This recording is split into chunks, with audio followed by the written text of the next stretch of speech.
got fun. He kept rocking with one steady roll.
If someone with a 32-month streak could follow me, and then a 10 months after then, and then somehow we owe one sub, perhaps by stealing one off someone, that'd be brilliant.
well alright. Well, all right. Tick, tick, tick, well alright. Well, all right. Chop, chop, chop, well alright. Well, all right. Hi, hi, hi, well alright, well alright, well alright, well alright. The music's talking to you, you know tonight's the night.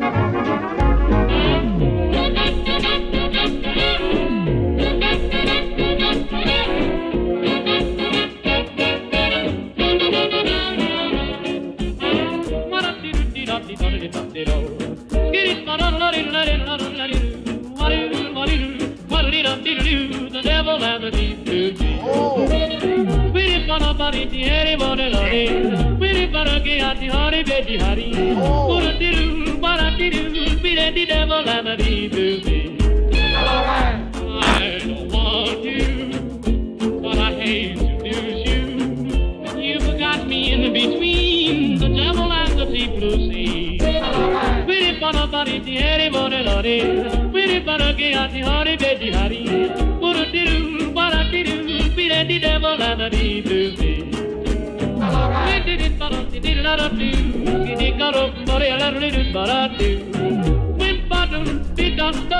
The devil and the deep blue sea.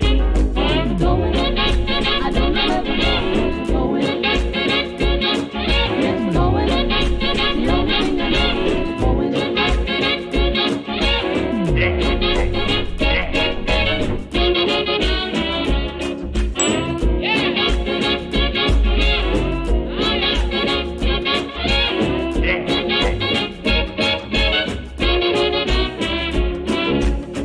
I forgive you, 'cause I can't forget you. You've got me in between the devil and the deep blue sea. I ought to cross you off my list, but when you come knocking at my door, fate seems to give my heart a twist, and I come running back for more.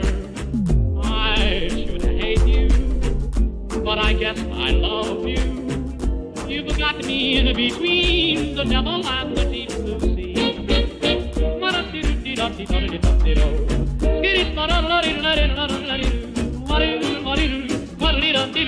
The devil and the deep blue sea. I don't know where we're going. Yes, we're going, the only thing I know is going. Oh, tonight's the night.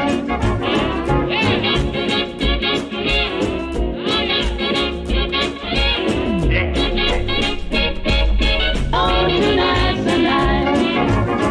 I forgive you, 'cause I can't forget you.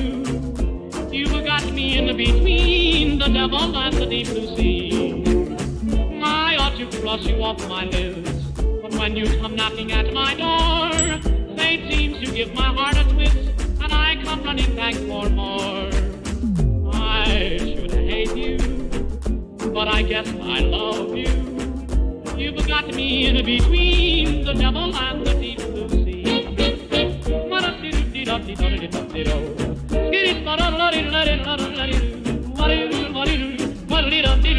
The devil and the deep blue sea.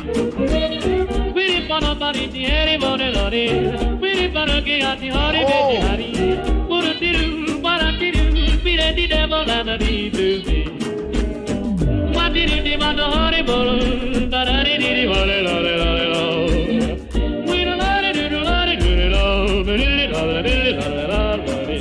Fruity, fruity, fruity, fruity,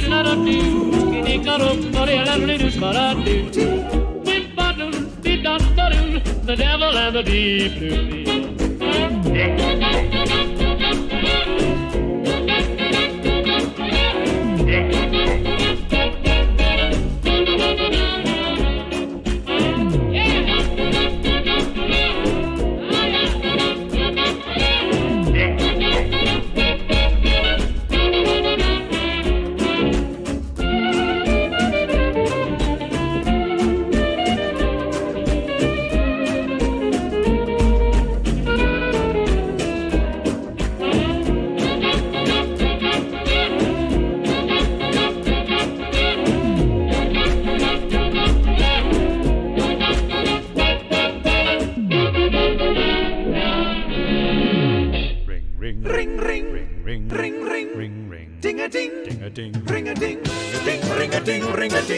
ring-a-ding, ring-a-ding, a ding, a ring, ring, ring, ring-a-ding.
I'm in trouble, black carpet, I see trouble.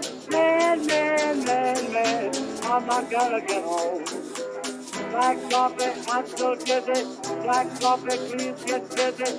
Oh, oh, oh, oh, now baby, you get home. Black carpet, I'm in trouble. I'm so dizzy. Please get busy. Man, man, man, man, I'm not gonna get home.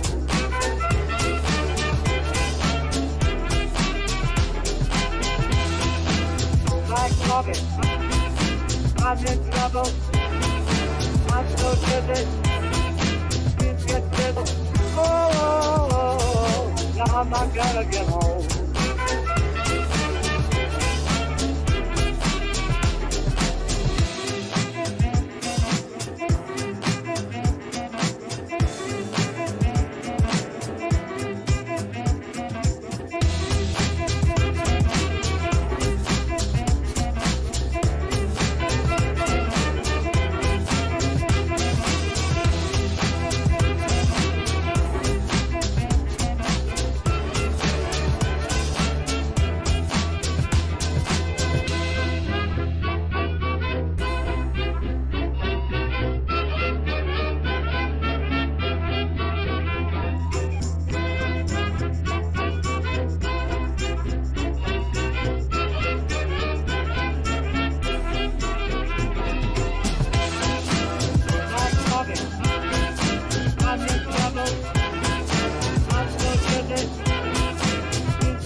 evening, good evening, good evening, good evening, good evening, good evening, good evening.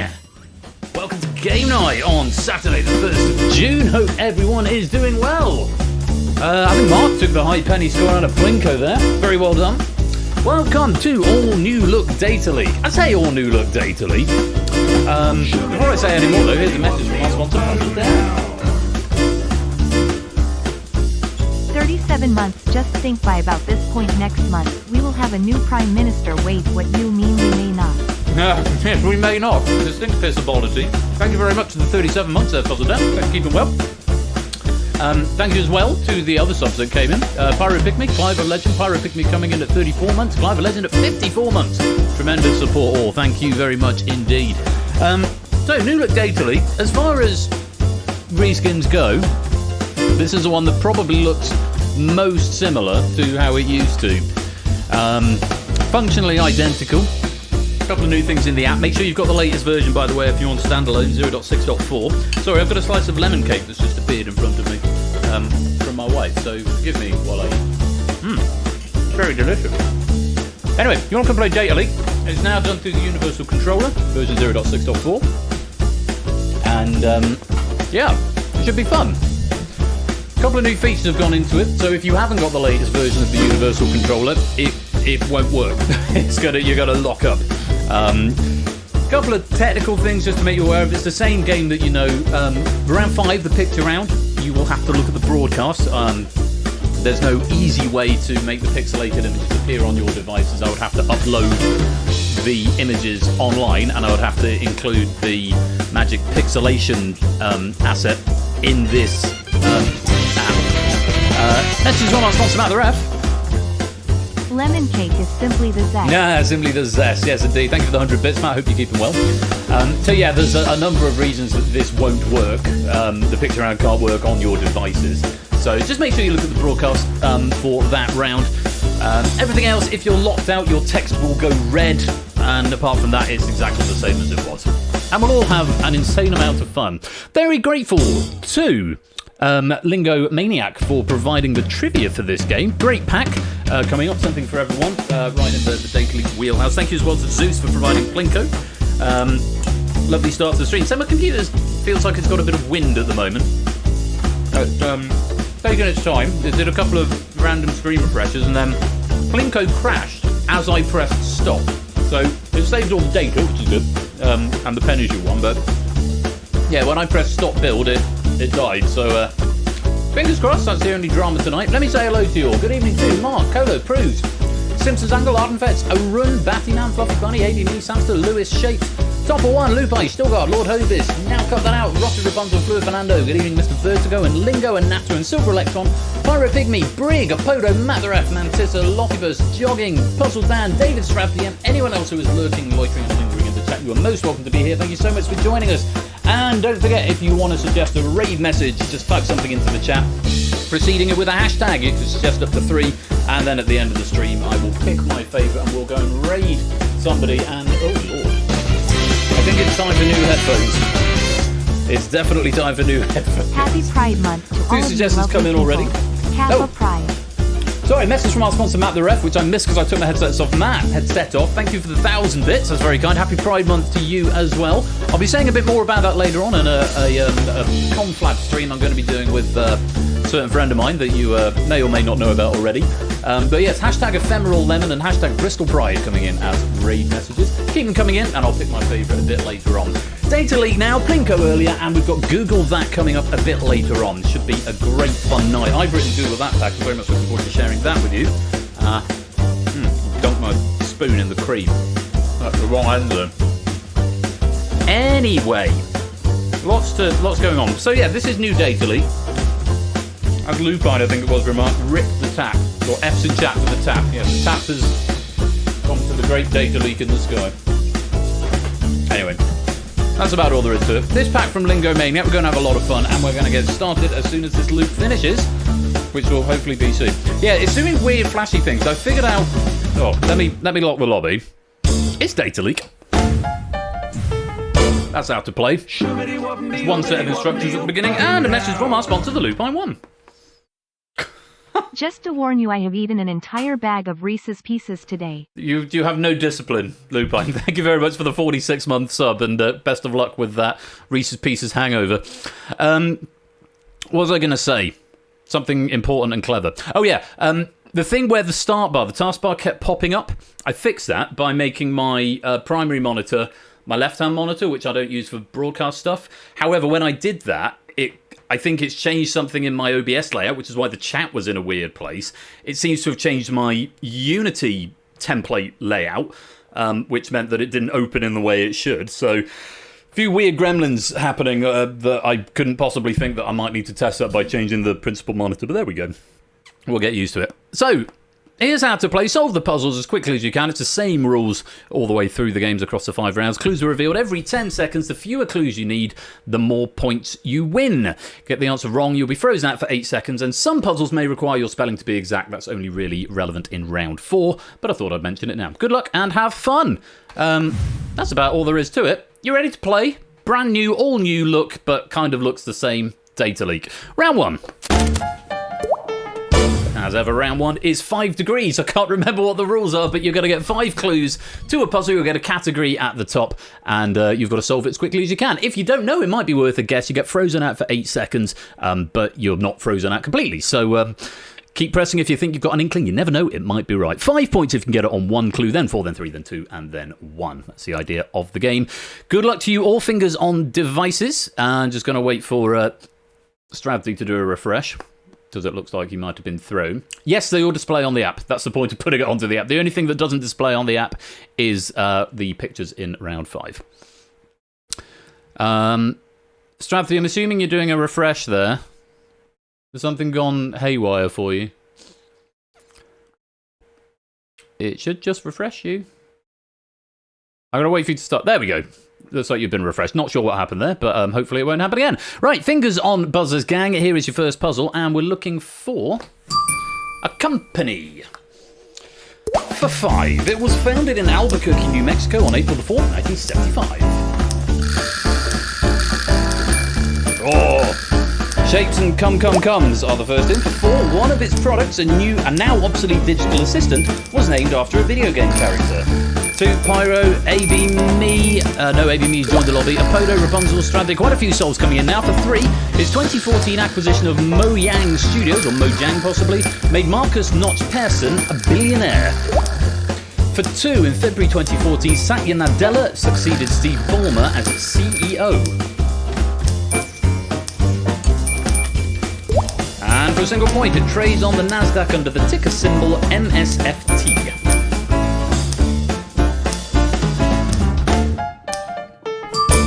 Microsoft was the answer. I've got some notes for you on here, which I should probably read. If I hide that column, we can do it all on one screen. Yeah, they relocated to the Seattle area in 1979. The now obsolete digital assistant is Cortana, virtual assistant from the Halo series. Microsoft bought Mojang for $2.5 billion.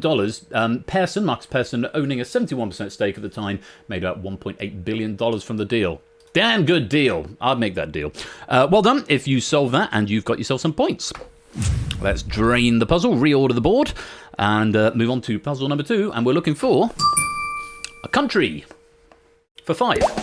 The lowest prize on its version of Deal or No Deal was 5 Rappen. Guesses coming in, none of them are right so far. For 4, the typeface Helvetica was designed here in the 1950s. There's a couple of souls. Ralph, Innes, Cruz, Nando, Op. Lots of them. Too many for me to read. Well done if you're solving that. For 3, you can find CERN's headquarters in a suburb of its second most populous city.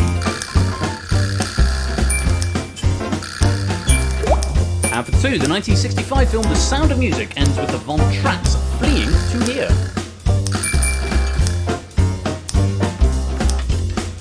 And for a single point, its most popular city is Zurich.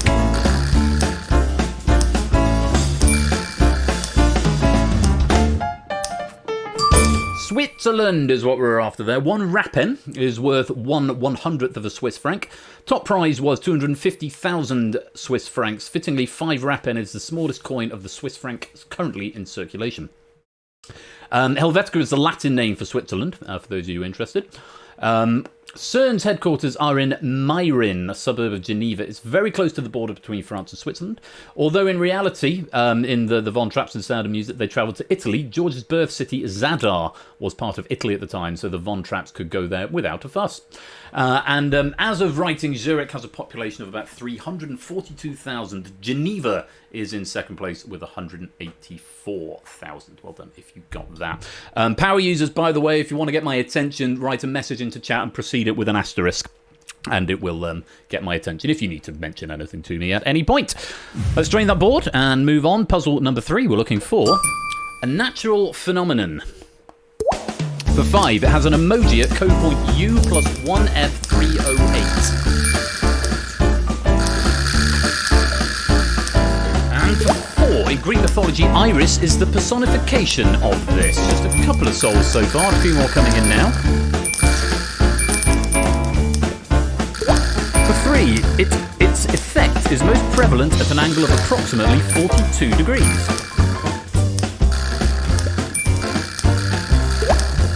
For 2 points, its first mention in the book of Genesis is in chapter 9, verse 13.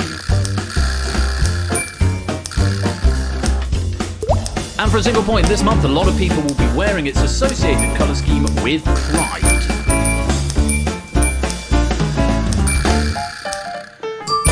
It was a rainbow. Excuse me, rainbow is what we're after there. The emoji was introduced in 2010 when Unicode first started supporting emoji. 42 degrees for the rainbow is 42 degrees is closer to the outer red side, while the inner blue side is more like 40 degrees. Perhaps people cite 42 because of Douglas Adams' influence. We just don't know. The book of Genesis is at the end of the story of Noah, and this pack is airing on the first day of June. Happy Pride Month, and Happy Pride Month to everyone as well. That sounds like a raid to me. Quizzy Dan raiding in with 28 players, or 28 viewers, 28 potential players. Welcome, Quizzy Dan and friends, to Data Leak. You're just in time for the start of the game. We've done 3 questions of the first round. And there's a follow. Nellimoo, thank you very much for that follow. It's most kind of you. Thank you very much. Welcome on in. We can now see your bottom. I hope not. Got my new shorts on, my other pair. Welcome all of you from Quizzy Dan's streamer. Clive the Legend, welcome to the stream. And F the Fox, Murder Drone 71, welcome. Waterfall, Michael M, Pokernuts, M Clemson, Bloody Violet, Quizzy Dan, Alley Cat, Neil Moo, there was Neil Moo, I was trying to read that, and X Loki, everyone, all of you, welcome on in to Game Night and Quizzy Dan. Thank you for that raid. Hope you're keeping well, my dude. You're just in time for some more quiz if you have come from Quizzy Dan's stream. We play Game Night here on Saturday nights at 8 PM, where we do interactive quiz shows, and if that sounds like your cup of tea, why don't you join in the game? There's a little QR code at the bottom of the screen. You can go grab the app, which you can do from that website there. Either play it in browser or download a standalone version if you prefer, and get into the game, and we'll have lots of fun. And yes, Pride Month indeed is this month, and again, I'll probably say a bit more about that later on in my association with a friend of mine who, well, there'll be a special extra stream in a couple of weeks. For now, we are going to move on to puzzle number 4. Take a look at this. We are looking for a novel. Fingers on keypads, here we go. For 5, its title is derived from a poem by Robert Burns.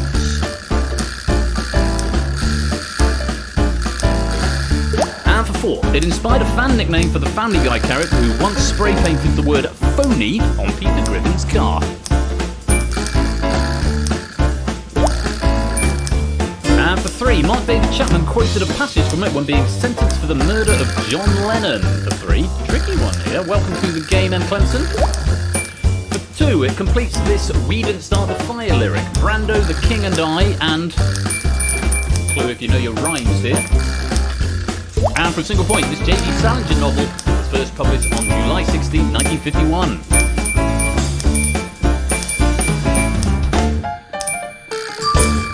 It's The Catcher in the Rye. Jog, I'm not quite sure how you managed to start your timer while your strap was green. If you've only just joined the game, that might be why. Possibly. Not sure. That's an interesting one. Might be a bug. I'll have to look into that a bit later on. The Robert Burns poem, said poem, is coming through the rye. Holden misremembers the line, gin a buddy meat, a body coming through the rye, replacing meat with catch. The Family Guy character, the phony character. Hey everybody, this guy's a great big phony, is that line. Couldn't find any official word on the character's real name, but the show appears to at least acknowledge the fan nickname. Very well done if you got that tricky little puzzle there. Let's reorder the board. Toot moves into the lead with 15. We have got one more puzzle in this round. Take a look at this. We're looking for a singer. Fingers on keypads. 5. He made a surprise appearance on one of the floats during the 2008 Macy's Thanksgiving Day Parade. Clive and Cruz not wasting any time. Quite a few others getting solved on here as well.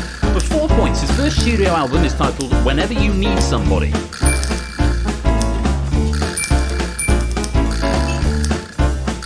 At 3, he hosted BBC One's most recent New Year's Eve special.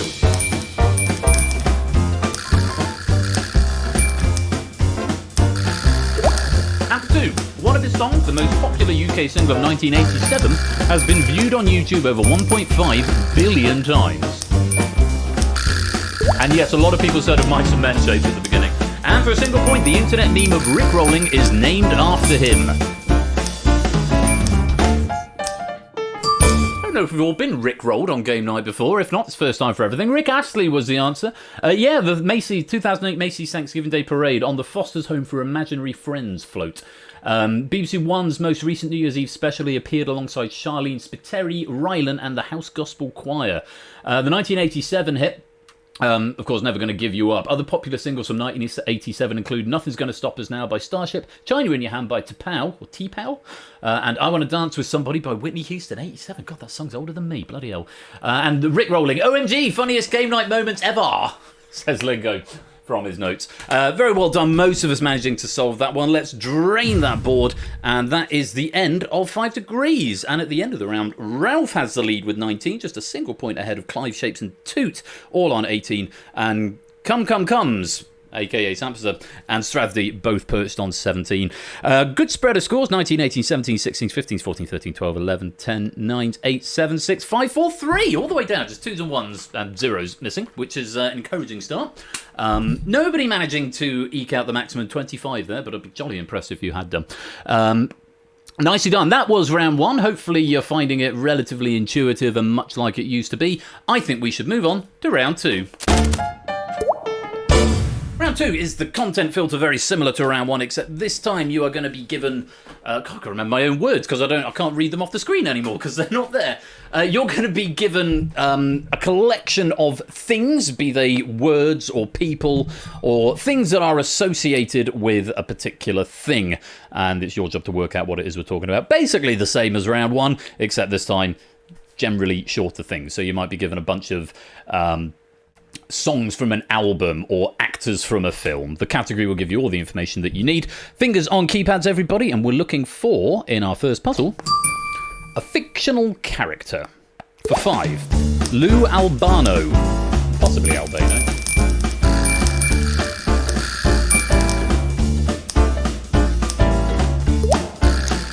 For 4, Kevin Afghani.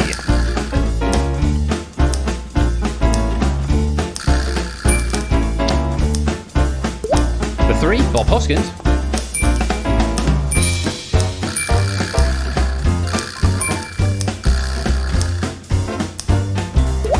For 2, Chris Pratt.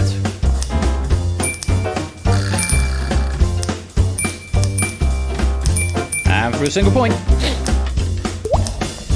Charles Martinet.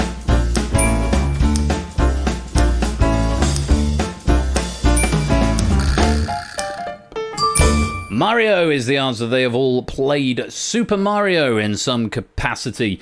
Lou Albano from the Super Mario Bros. Super Show, both in the live action and the animated segments. Kevin Afghani, the new voice of Mario, started with Super Mario Bros. Wonder. Bob Hoskins was the first one I recognised there from the 1993 live action film. Cited it as the worst thing he ever did. Chris Pratt in the slightly better 2023 animated film. I actually quite like that film. And Charles Martinet in like a zillion different video games, and he also played Mario's dad in the 2023 film. And weirdly enough, Parthenax in Elder Scrolls V Skyrim. A couple of bugs coming in. Proogs, your bug in the scores not appearing on the right-hand side, that is probably an oversight on my part. I know what that is, and that will be a small bug that will be easy to fix. Jogging, interesting. Clues aren't updating on the desktop version of the app, and I don't seem to be getting locked out upon entering an incorrect answer. That would explain why your red bar was over green. Question is updating when I enter an answer, but otherwise is not showing the next clue. Are you on the most recent version, Jogging? That will be possibly why. Are you on 0.6.4? Because if you're on 0.6.3, you won't be able to tell without refreshing it, I don't think. If you're on 0.6.3, you won't be getting the next clue. Because that... I did say several times and put it in the chat as well. I can only do so much on it. But yeah, that sounds like you're on an outdated version. Because what will happen is you won't get the lockout, because that lockout mechanic isn't there. You'll get the payload, but it won't know what to do with it. But it also won't be able to update the next clue for you, because there's a new feature that updates the question without killing the timer. So I suspect you're on the wrong version there, but proves your thing on the right-hand side, yes. So if you're on the right-hand side, it won't show you what your additional score is. That's a very small oversight that I will correct. Before the next game, let's play on. As we go into puzzle number 2, we're looking for a game. Bit cryptic, this one. For 5, all, tall, small.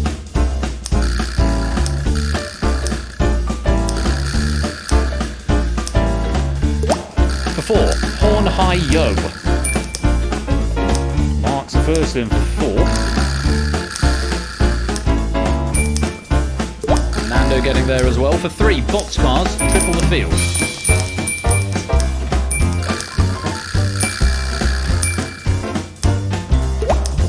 For 2, pass line odds.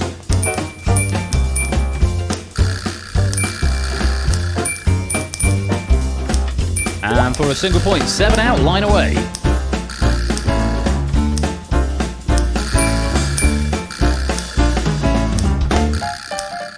The only thing I vaguely recognised there was boxcars. That's craps is the game. So these are all expressions that are used in the game craps.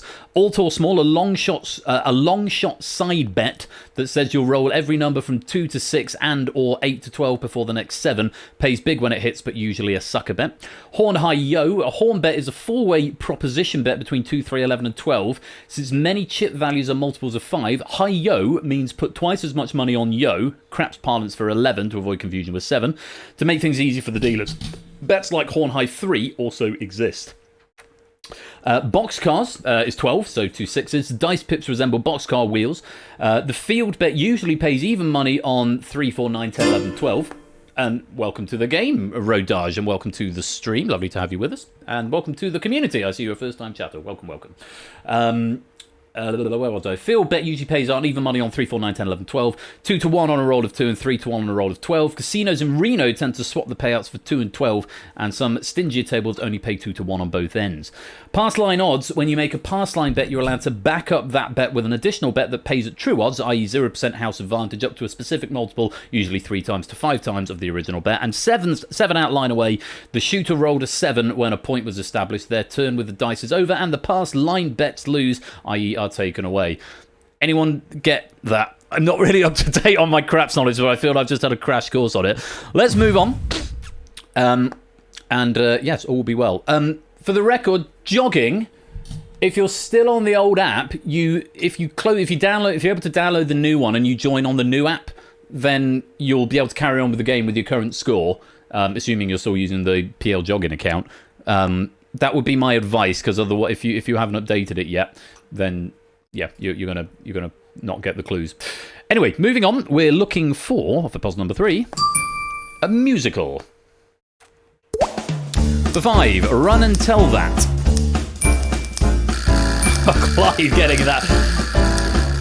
Yeah, we'll play Clive. Not wasting any time there. For 4, the legend of Miss Baltimore Crabs.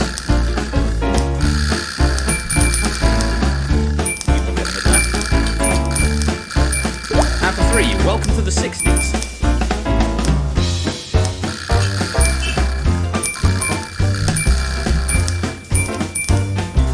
For 2 points, you can't stop the beat.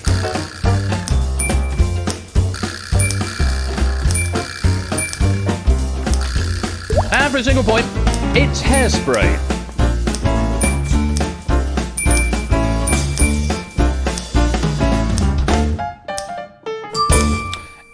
It's Hairspray is the answer. Run and Tell That song's about celebrating racial diversity as a major theme of the musical. Literally just telling you at the end there. Number 2, The Legend of Miss Baltimore Crab, sung by Velma von Tussle, one of the antagonists, showcasing how narrow-minded she is. Welcome to the 60s. In this number, Edna Turnblad, the mother of protagonist Tracy, starts transitioning from being self-conscious about her weight to essentially, I'm going to rock this big, beautiful body of mine. You Can't Stop the Beat, one of my favourite songs from the show. Finale number, which celebrates how things like fat shaming and racism are being dismantled. And It's Hairspray, the theme song for the Miss Teenage Hairspray pageant, which many of the main characters are competing in. And also a gentle nudge for players who haven't gotten a right answer yet. We are literally just telling you. Not quite a sea of green on that one, Lingomaniac, but pretty close. Let's drain that question and reorder the board. And we'll go on to puzzle number 4, where we're looking for a food. For 5, Crips Pink.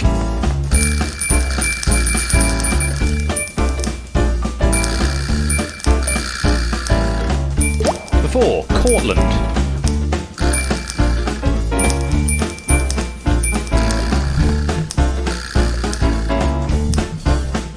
For 3, Honeycrisp.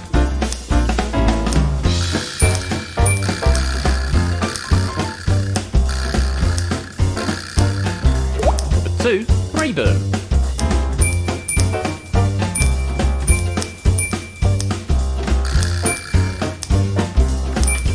And for a single point, Granny Smith.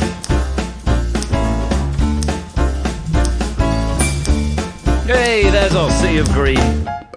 It's kind of a bit of a thing on this game. I've seen apple so many times on these puzzles. If it's food or food and drink, guess apple on 5 points. It must have been at least 3 times in this game. But yeah, they're all varieties of apple. Crips Pink, perhaps better known by its trademark Pink Lady. I think I had one of those for breakfast yesterday. Cortland, a descendant from the Macintosh cultivar. Honeycrisp, exactly what it says on the tin, very crisp and very sweet. A Brayburn used a lot in cooking because they're good at holding their shape. And a Granny Smith has a nice tart flavour. Very well done. Sea of green, everyone getting points. Let's reorder the board. And we've got one more puzzle here, puzzle number 5. We're looking for an animated film. For 5, Save the Planet Once, convinced an alien race mosquitoes were an endangered species. Just the one solved there for Nato, well played. For 4, I paid $2 for him, see this stamp, I own him.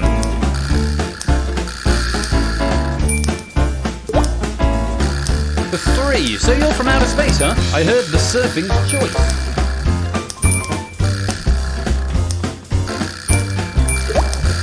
2, Pudge controls the weather.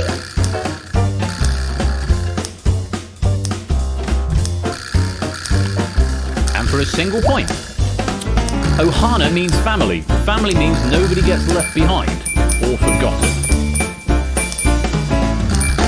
There's a few souls coming in on 1 point there. Lilo and Stitch was the answer.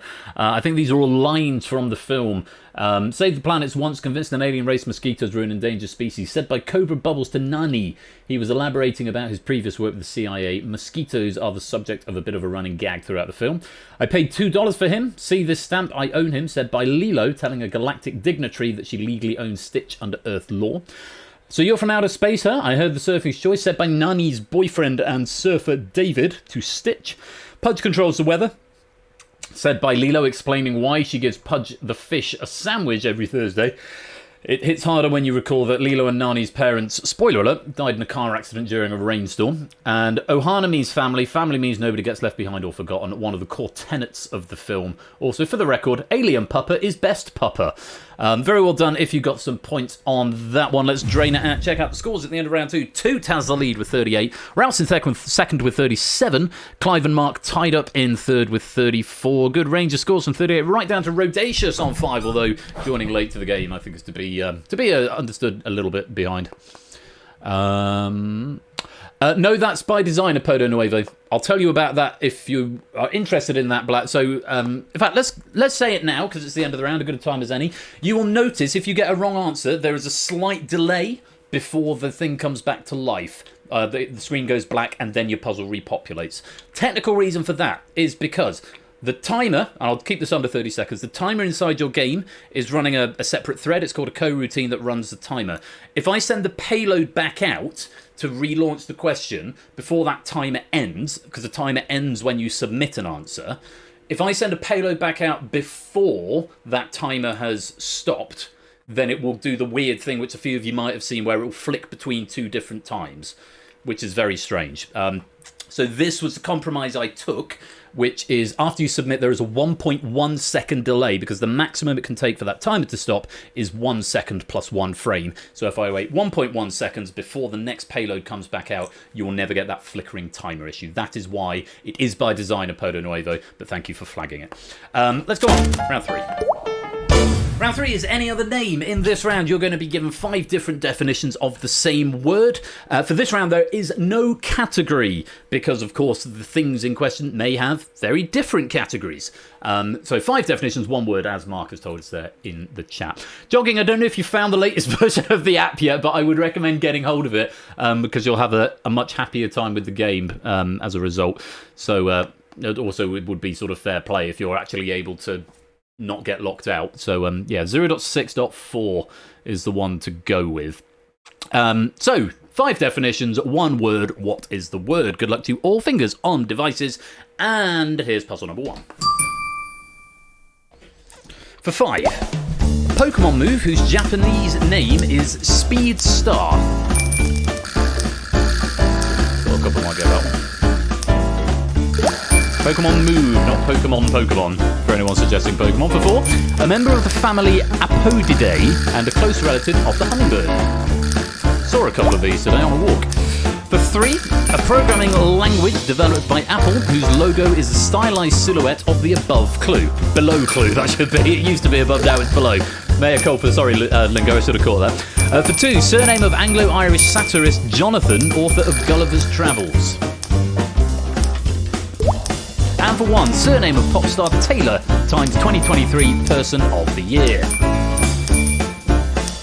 Come on, Timor. Hey, there we go, another sea of green. Love to see it. Swift, they're all Swift. Yeah, the Speed Star, Swift was always one of my favourite moves in Gen 1. it is flying stars in the animation in the Gen 1 games. It bypasses accuracy checks, so it hits 100% of the time unless you get one of the 1 in 256 glitches. Hashtag Pokemon Gen 1 nerd knowledge. Member of the Apodidae family, they rarely touch the ground. We saw 3 Swifts on walks today. They're very, very elegant birds. The programming language developed by Apple, introduced in 2014. It's the de facto programming language for making apps on Apple platforms.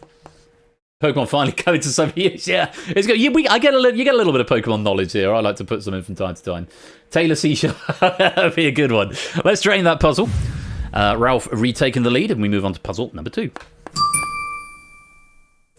For 5, information on how to ascend a climbing route.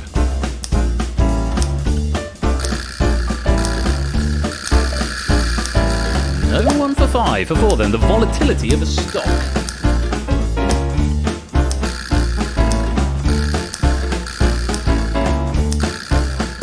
For 3, a form of radioactive decay that emits electrons or positrons.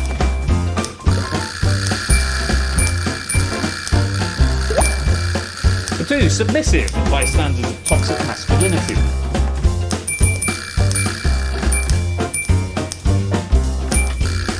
And for 1, the second letter of the Greek alphabet. We'll accept either the Unicode or the English spelling of beta. Very well done if you got that one. Yeah, information on how to ascend a climbing route. I didn't know this actually. Derived from Betamax, as in literal video cassette footage of somebody climbing the route. The volatility of stock, beta equals 1, means average volatility. The higher the beta value, the more volatile the stock is. Radioactive decay that emits electrons or positrons, known as beta negative and beta positive respectively. And submissive by standards of toxic masculinity. Needless to say, said standards are ridiculous. Indeed, they are. Very well done. Very well done if you solve that one. Let's drain that puzzle. And we'll move along to puzzle number 3. For 5. A blue-grey Beanie Baby mouse produced in May 2002. 5 definitions of the same word coming in here. Have a guess, you never know, it might be right. For 4. A financial news network founded in 2016 by John Steinberg. There's a soul from Ralph, well played. For 3, a village in Somerset where a 10,000-year-old human skeleton was discovered in 1953.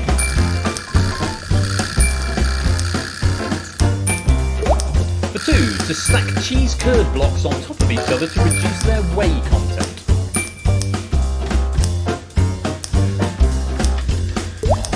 And for a single point, the second most consumed cheese in the United States behind mozzarella.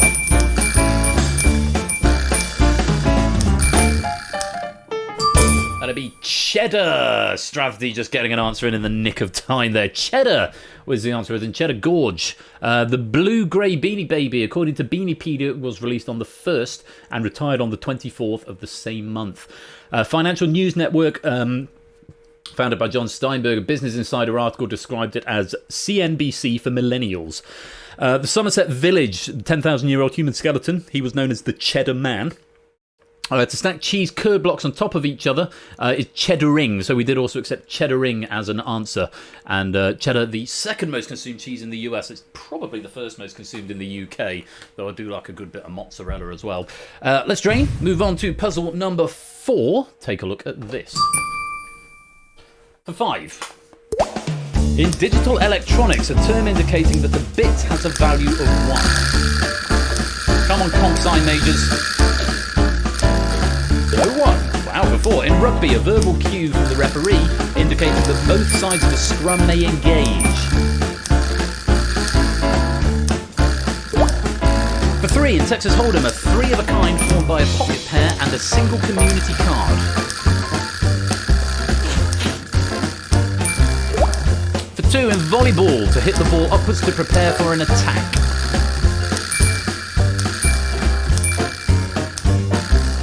And for a single point, in tennis, a collection of 6 game wins, several of which are needed to win a match.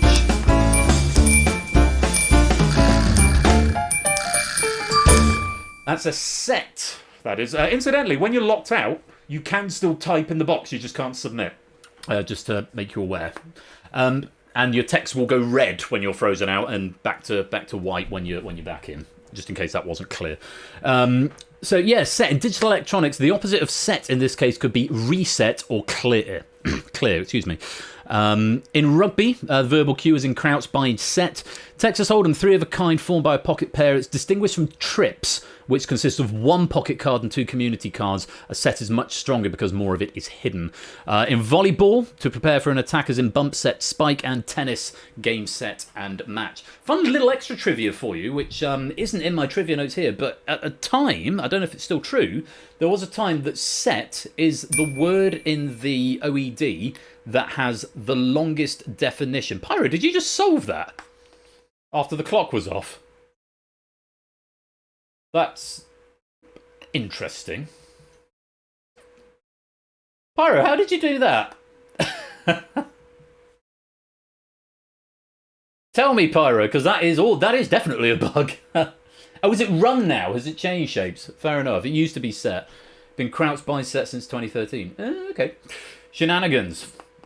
Yeah, I'm not entirely sure what's gone on there, but that's some deep latency that's happening there. It should be in pretty much real time from the app, but maybe the coroutine got stuck or something, but there we go. Moving on, let's drain the puzzle and move on to puzzle number 5. 5. When the sun is between 0 and 18 degrees below the horizon, by US Naval Observatory definition, they may hit the first soldier, still going Stravdi, getting them right behind. That typo is allowed from Stravdi. And Lottibus as well. For 4, Lloyd Forger's co-name.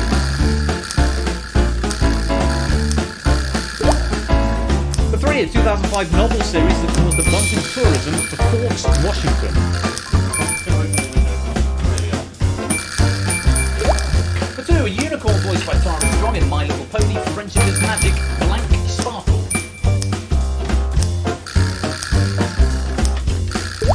And for a single point, an anthology series created by Rod Serling, The Blank Zone.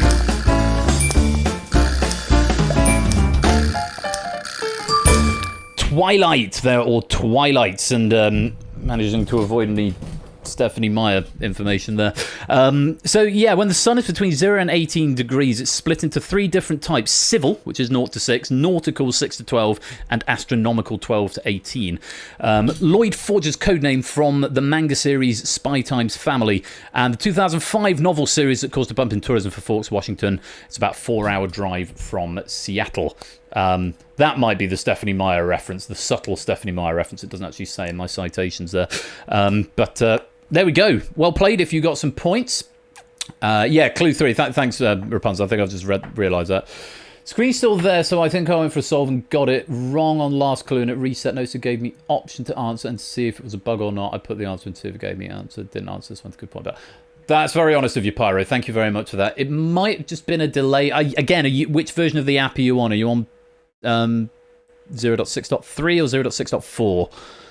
I should probably put in some sort of patch where if you're not on the current version, it breaks it, because in games like normally it's fine, it just means your game is going to be broken. This is the first time actually using an older version of the app might give you a slight advantage. Oh, you're on web, okay. Interesting one. That might just be a race case where it sent the lockout. I think I know what's probably happened there. I just need to put a catch for that in the build end. What's probably happened, Pyro, is that it sent the puzzle over screen to you, but because there's a 1-second delay before the yeah, that'll be it. Because there's a 1-second delay before it sends out the resend puzzle, it will have sent you the puzzle over. If you answered right in the last second or so, it will have sent you puzzle over, and then it would have overwritten it with the re-answer. Stop emojiing at me. I'm thinking out loud, Samsung, because I'm trying to troubleshoot. You would be the first to complain if it didn't work. Yeah, honk for me there. So yeah, I'm just thinking out loud, because that's probably what's happened, and that's an easy one to solve. Pyro, could you just note that in suggestions so I don't forget about it, and I'll fix that for next time. Thanks very much. Let's just drain that puzzle and check out the scores at the end of round 3. Ralph has the lead with 55, Toots in second with 51, Innes is in third with 48. Still much to play for with 2 rounds to go. Yeah, good scoring so far. 1 or 2 little bugs creeping in. One caused by outdated apps, one a graphical bug on the right-hand side straps, and one race condition caused by a delay in sending the payload out. And one from a poda that I've addressed. Apart from that, it all seems to be going quite smoothly so far, which is good. Let's play on, round 4. This is the Clue Chain. Yes, Jesus, welcome to the stream, my dude. Yes, fancy new data leak, and thank you as ever for the conversion of the Mac version. Fortunately, we haven't had any issues app side that is going to require another update. Hashtag nerd knowledge from Stilgar suggested as a raid message. In the Clue Chain, this is basic Wheel of Fortune. Letters are going to be gradually added to the puzzle, and you've got to try and figure out what it is we're trying to spell. Simple as that. This is the round where your spelling must be exact. On the broadcast, they are double-spaced. On your apps, they are not double-spaced. You only need to put 1 space. However, if there is any punctuation, you must include that in your answer in order for it to be correct. Hopefully that makes sense. I've written a new algorithm for this because I know we had some problems in the last one where it occasionally caused the game to soft lock.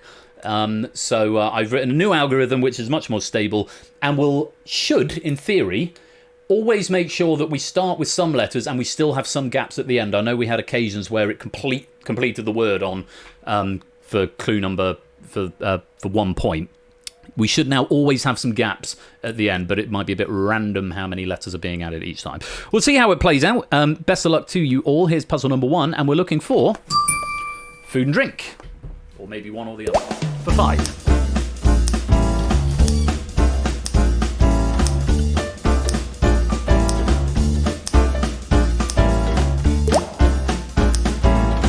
For 4. Yes, if we could call the chat. Matt, leave the moderation to the moderators, please. Now to stop swearing unnecessarily. For 3.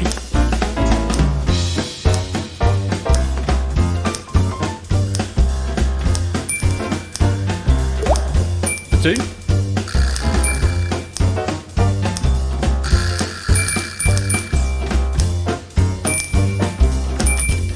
And for 1. Yes, it's left 2 letters out. Hopefully most of us can figure that out from there.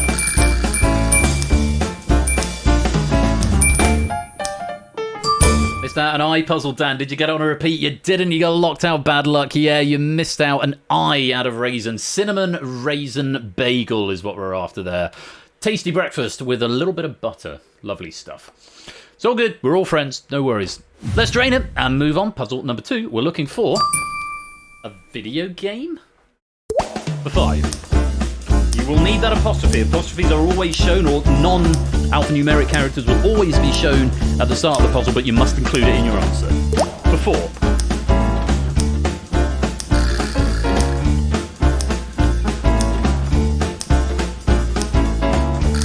For 3. I see what you're doing, jogging, to get the next clue. For 2.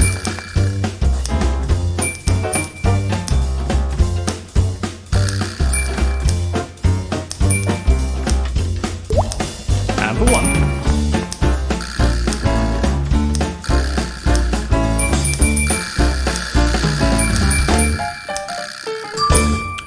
Plumbers don't wear ties. This infamously bad game advertised itself as a full-motion video game, but it's basically a goofy slideshow with a zillion Photoshop filters, and the gameplay is tantamount to navigating a DVD menu. Yeah, it's not one I'd come across. Jogging, you can get the latest app if you're playing PC, and you'll be able to join in with that. You won't have to deliberately throw it to get the next clue. Just something to consider. Let's drain that puzzle and move right along to puzzle number 3, which is a slogan for 5.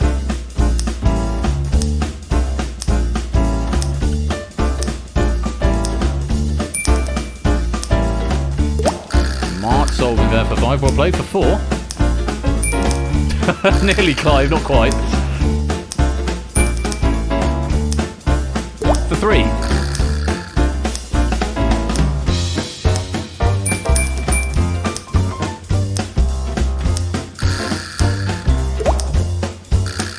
For 2.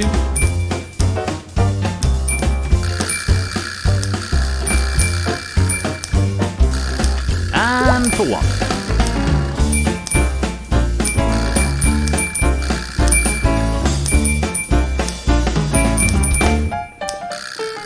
The snack that smiles back, the slogan for Goldfish Crackers. I love my Goldfish Crackers. It's a bit of an animal. That was pepperami, wasn't it? It's a bit of an animal.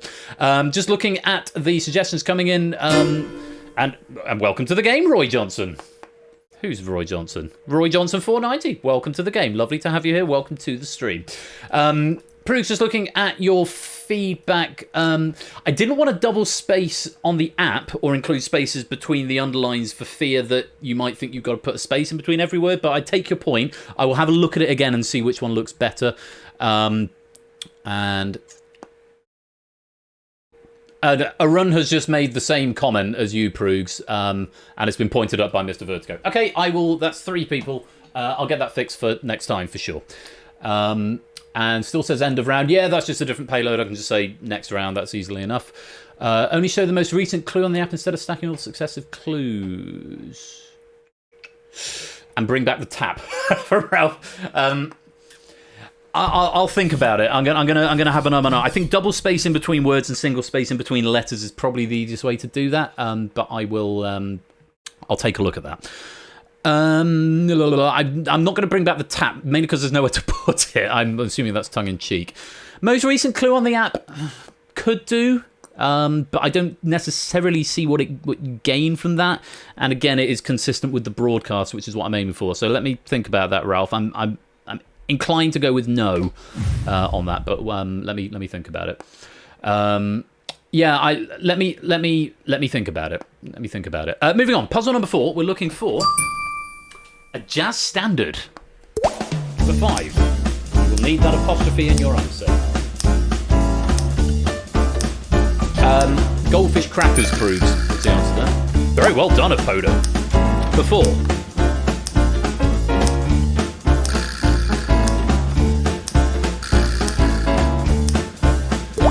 For 3. Answer now as well.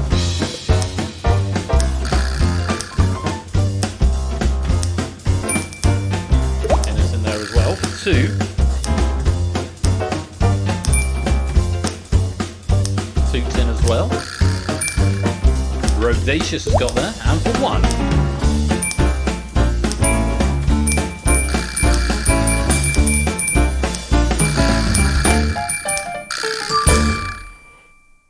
Don't Get Around Much Anymore, composed by Duke Ellington with lyrics by Bob Russell. Don't need to be massively spaced. The difficulty is I can't change. I probably could change, put something in the payload to space out the mesh a bit more, but I'd be more inclined to do it. Oh, excuse me, manually. I'll have a look at it. Stick it in suggestion. Still wrong, Flyboy, even on the latency. Bad luck on that one. But I see you put the same answer, almost the same answer as before. Great. Let's drain that puzzle. And the final one of this round. This one seems to have the most feedback so far. Fixed width font might help with how the words adjust. Maybe that would. I mean, I've got the font in the package because I use it in Cryptex, so that's not impossible actually. The round 4 clues are much harder to read than in the old format. Ralph's suggestion looks like a good idea. All right, let me think about it. Let me think about it. Yeah, that's a bug. I addressed it earlier, Flyboy. It'll be patched out in the next one. Pyro's going to leave a note for me. Final puzzle of this round. We're looking for a headline. For 5. How number 5 has appeared is really interesting. Oh, there's 2 left. Yeah. For 4.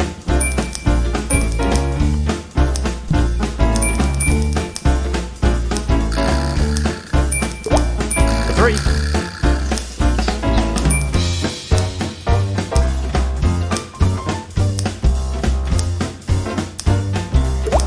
And for 2.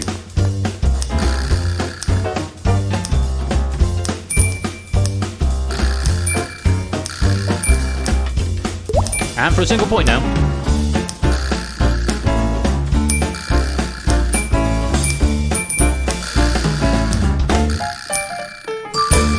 Dewey defeats Truman. Harry Truman, who won the 1948 presidential election in an upset victory, and the Chicago Daily Tribune jumped the gun when preparing their papers for print. I did think it was quite funny how it almost said Trump at the bottom, but then I realised there was another letter at the end, which I thought was funny.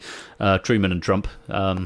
Appearing on a president question, potentially. Anyway, that was puzzle number 5. Ralph has the lead with 67. Mark in second on 64. Podo jumps up to third with 62. Innocent Toot just behind on 60. And Clive and Sam just behind that on 57. There is one more round. And Flyboy, formally welcome to the stream. I know you've been here a while, but first time chatting. Hashtag plumbers don't fear ties, suggested by Stimson's Angle. I like that one.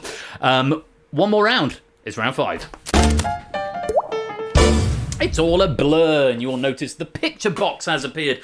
Very slightly different from the old one, whereas before it constantly pixelated into focus. Now it will be static and it will pixelate in stages, okay? So it becomes clearer with each passing 10 seconds. This one will not appear on your apps. You'll get a message saying, please look at the broadcast screen. That is the only place that it can go. You will, however, get the hint, which will appear at clue number 2. That will appear on your devices. There are no two ways around this particular problem, certainly not at the moment, to make the pictures appear on your devices. So you will need to look at the broadcast for this one and see what you think of it. This is in non-extreme pixelation mode. I've got 2 modes for this round, extreme pixelation mode and non. For extreme pixelation mode, it starts even more blurred than it starts here, which I could use, but when I ran this earlier on, extreme pixelation mode looked almost impossibly difficult because it doesn't ever get clear enough that it should be close to a gimme by clue number 1 or clue number 5. Anyway, good luck. Fingers on devices, and it's all a blur. Puzzle number 1, we are looking for a TV show for 5. So that will be static there, and at the 4-point mark, it will come into sharper focus and gradually keep going. For 4, like that.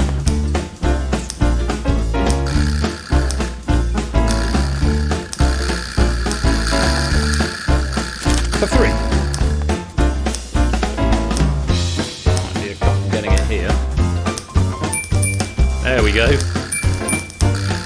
And for 2 with a clue. 90s kids might think about this show when they hear the beep at their local grocery store.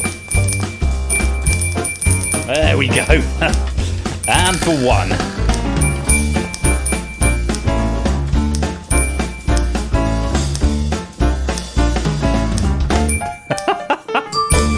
It's Supermarket Sweep. Ash, welcome to the stream. By 2. Look at the screen, it's going to depixelate.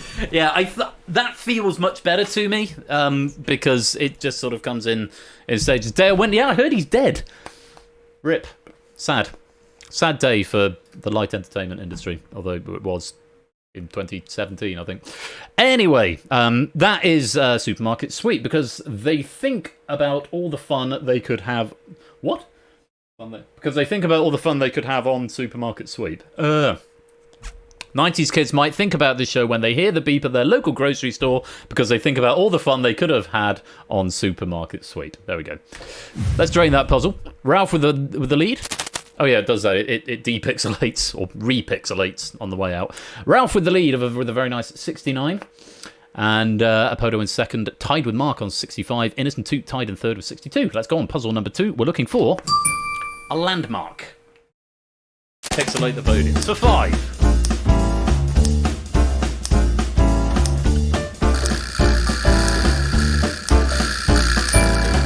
Oh, Simpsons angle and Rodacious getting there. Very well played. For 4.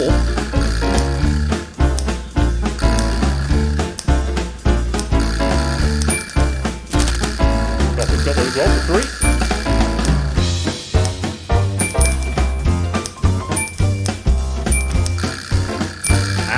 With a clue.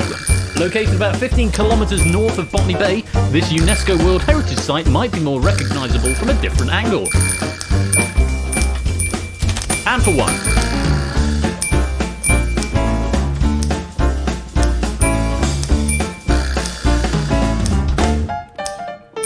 That's the Sydney Opera House as seen from the back. This photograph was taken from the north, but you can still see the distinctive sails. But yes, there's the Sydney Opera House. Very well done. If you manage to get that, let's drain that puzzle, which will prevent anyone else from answering, even if they got a delay. And move on to puzzle number 3. We are looking for an intellectual. For 5.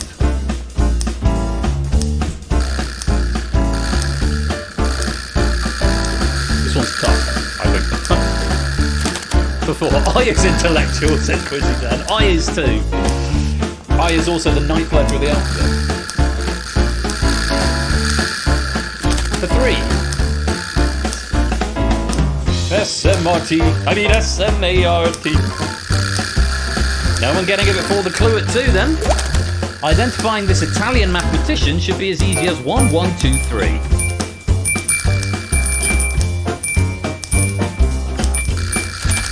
And for 1.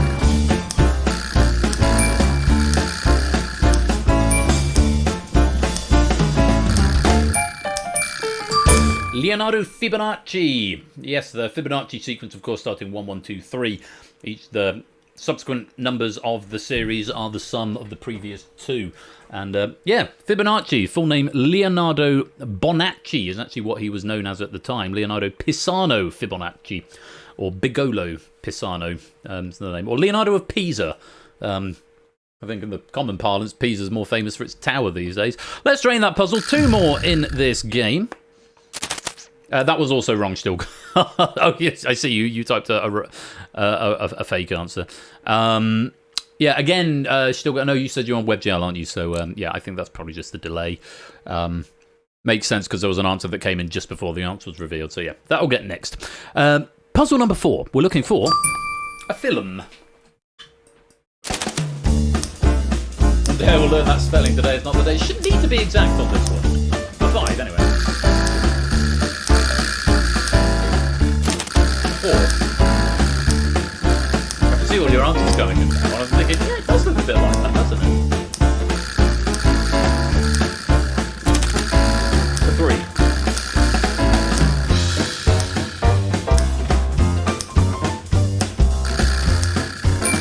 And 2 with 2. If Adam Sandler ever failed at the pricing game holding 1 or 2, the fallout will probably look something like this.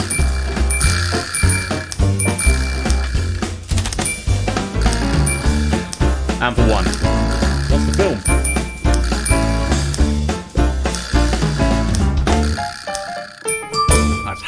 Gilmore. It's a film about golf.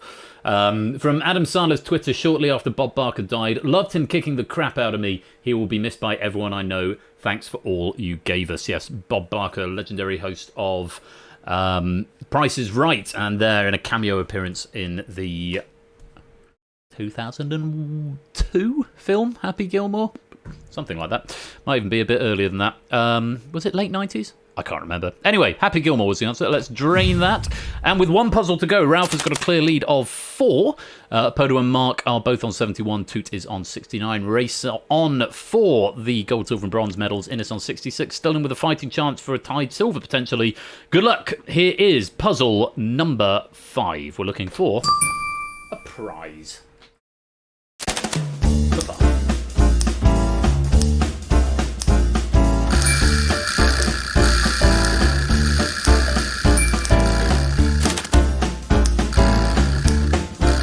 Four. 3.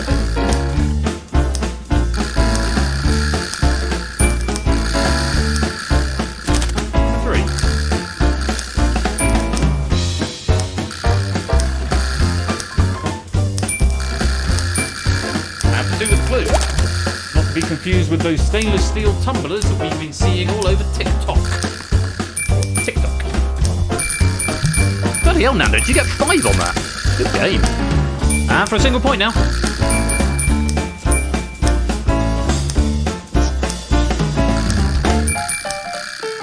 That is the Stanley Cup, won in 2023 by the Vegas Golden Knights. This is a picture of Mark Stone, their captain. Stanley Cup is, I want to say NHL, National Hockey League. Didn't take Stanley. Oh, that's a shame. Oh, Ben, I can test this screen. Yes, you can. Didn't take Stanley. When did you say Stanley to? On 2 points. That's unfortunate, but it wouldn't have made a difference to you'd have still only had 72. So it would not have made any material difference. You've still got the bronze either way. So, but yes, duly noted. The Lord Stanley's Cup was accepted. Let's drain that puzzle. And yeah, we can see from that too, you've still got the bronze, despite being denied a point. You finish on 70 and get the bronze medal. It's a shared silver this week for Mark and Apodo, both on 73. But our champion and gold medalist of the inaugural reskin of Data Leak with 78 points is Ralph. And those pennies should have been added to your banks. And good game all. Lingo, thank you very much for a delightful question pack there. Really good fun. Something for everybody, I think. And thank you for stress testing the new software. I see all of the suggestions coming in. I will respond to them in due course. There's some really good things in there, some good ideas. Yes, some of them shouldn't take particularly long time. Have the winner's avatar depixelated the picture box at game over. You have no idea how long that would actually take to implement, Ralph. Bluing's a lot more challenging than previously. I don't think that's a bad thing, necessarily.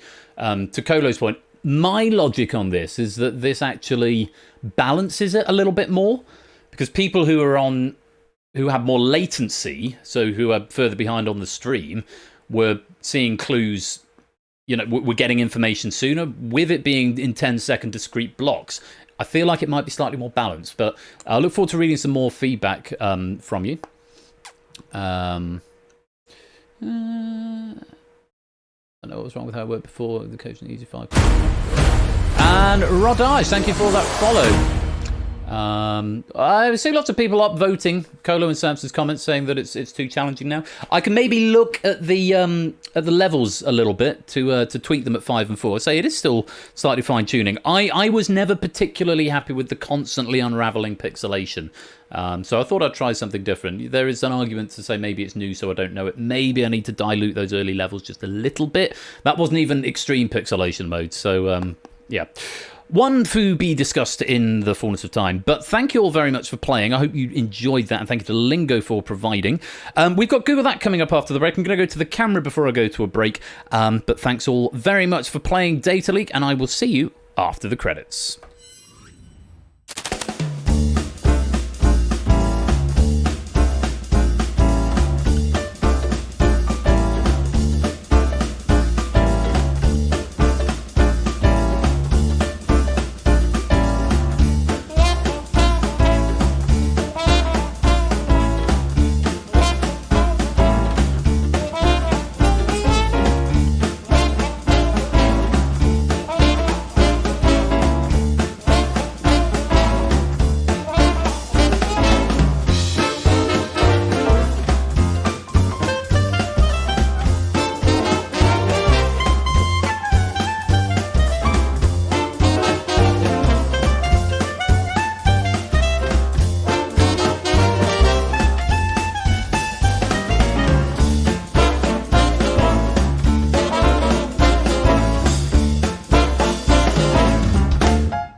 Well, I think that went reasonably well, considering I wasn't expecting to actually air the new software until next season in August. I started it a couple of weeks ago, sort of in my spare time, and then I realised, probably on a sort of Wednesday night, I thought actually, because I did the frame, and then I realised the game logic is actually pretty much identical for every round.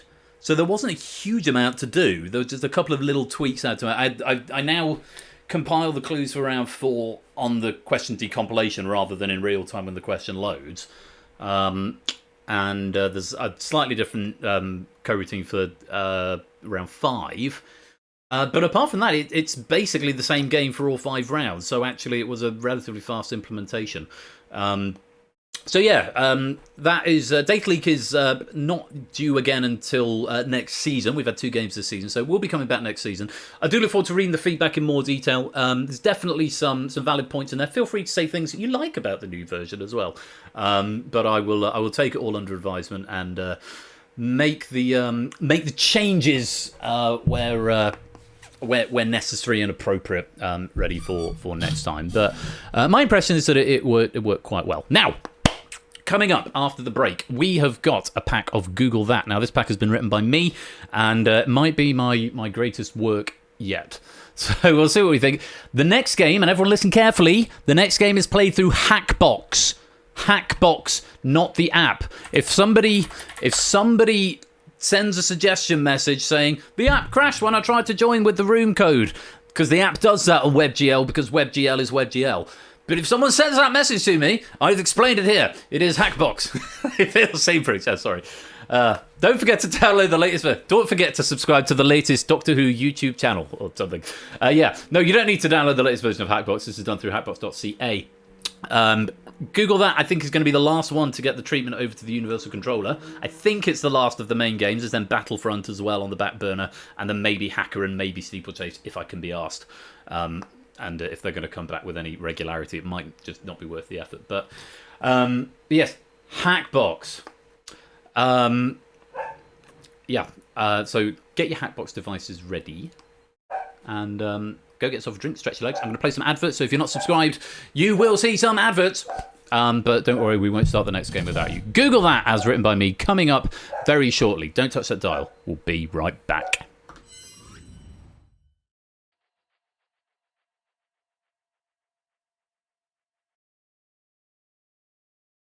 No, Toretto per dire.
Come and meet those dancing feet. Only Avenue, I'm taking you to 42nd Street. Come and meet those dancing feet. Only Avenue, I'm taking you to 42nd Street. Yo, stay on top of this. See if you can follow this. Drink and swallow this. Heat from the hollow tips. Bounce, rock, skate with the quickness. Shake your head to this. Tell me if you're feeling this. If you are, let me know who you are. Turn it up real loud. Let it be in your car. I'm the best by far. Like my man Omar. Make a real loud noise. Let me hear what you are. When you act slick in this rap shit, get slapped quick. Match wits, words seal up the cracks like chapstick. Hot spit, Louis the was packed with content. You never will have, not like an empty convent. This musical bomb, offset your defense. Ain't been another competitor better than we sense. Some of you brothers sound like repetitive presets. We release the repressed stress, cause we blessed like Little tidbits from innocent and sweet. Lovely ladies from the 80s. Give yourself a treat.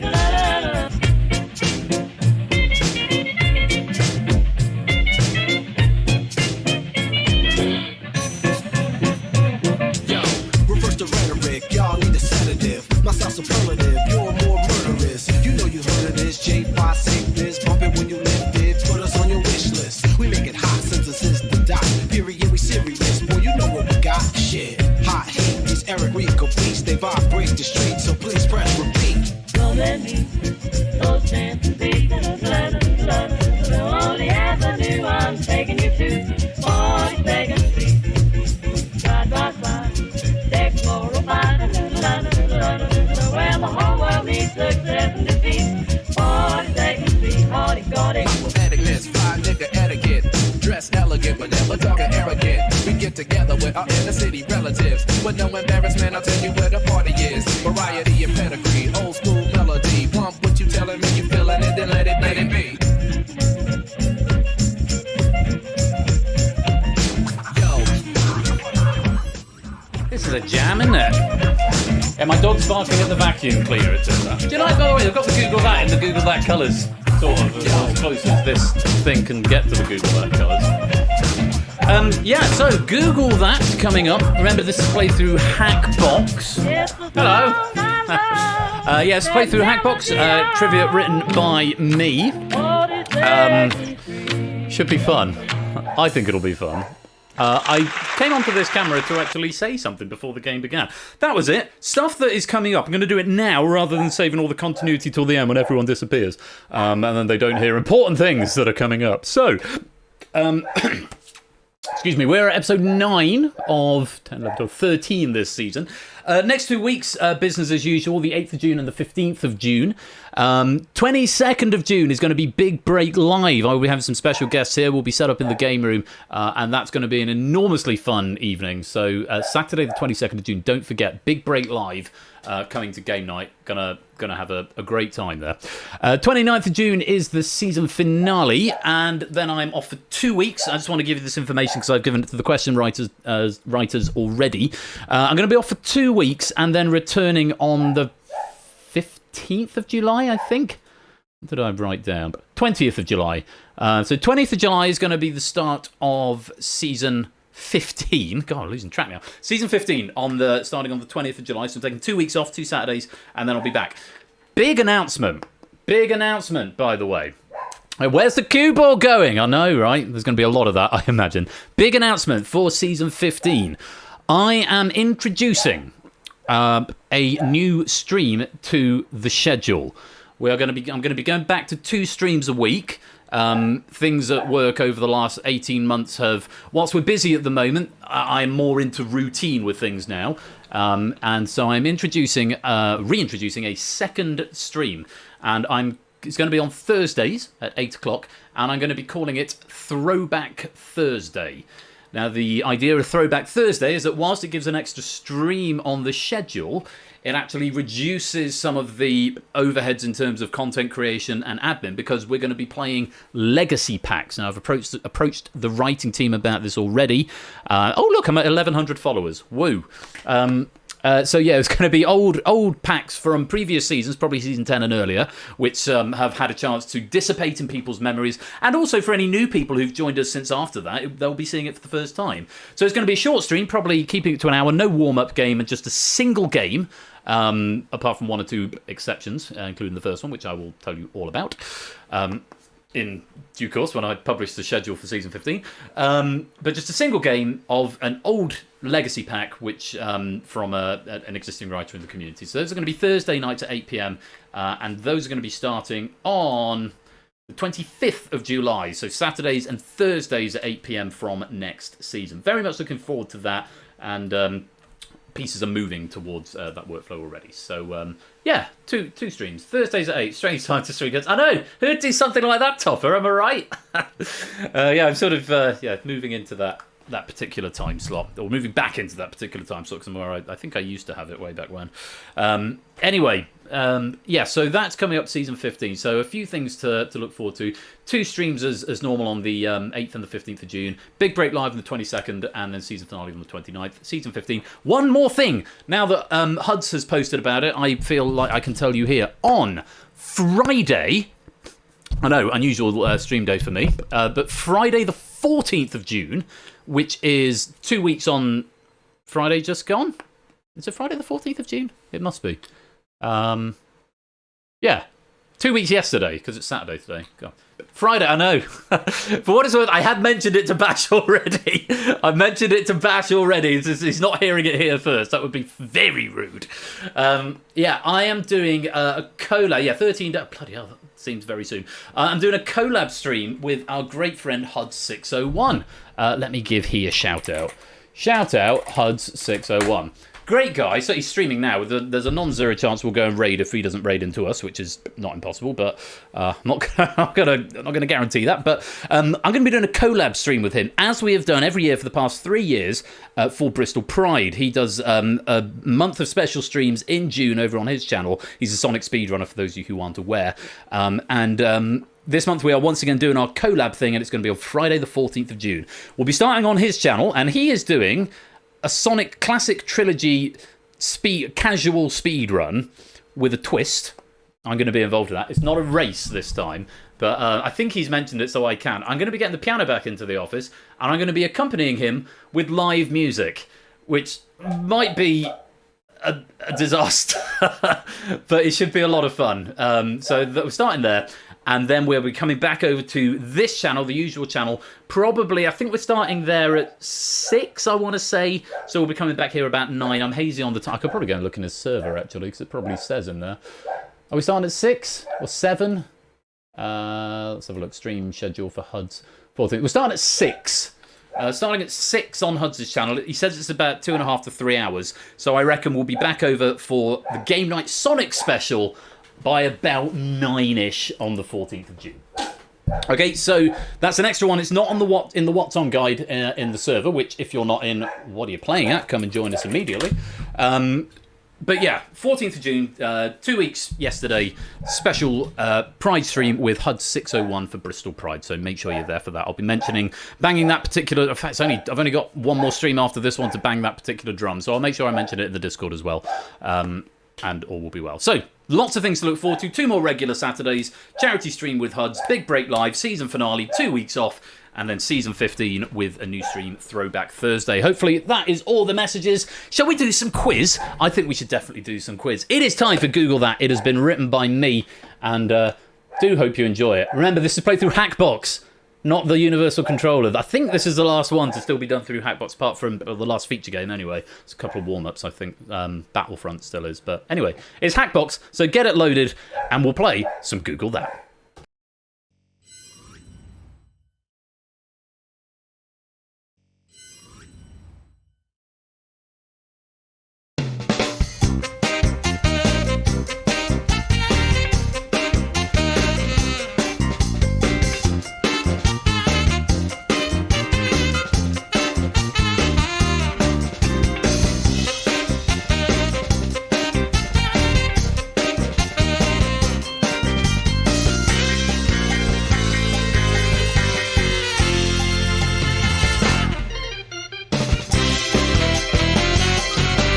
is Google That time. Hello again, everybody. Welcome back to the second half of the show. Google That, as written by me. This might just be my masterpiece. I don't know. I've written a lot of Google That packs in my time, but particularly happy with this one. If you want to play, join the game room at hackbox.ca with the code QGZH. Exclusion option is there if you just want to play in the lobby game, but if you want a chance to get into the hot seat, then just leave the device as is. You don't need to come to microphone or anything. It just means you'll be one of 12 players to be the focus, the sole focus of attention. You need to make sure you sign into Twitch on Hackbox.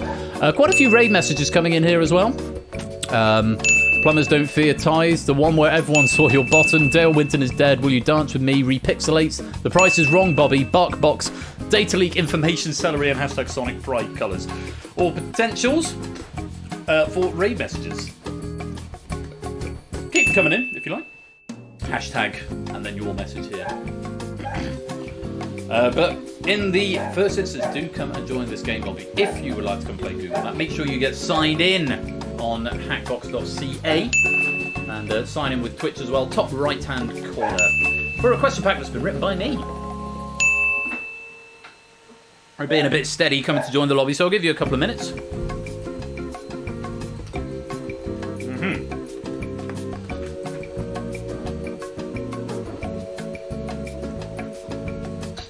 Maybe one more round of the loop after this one, so get your sends into the game.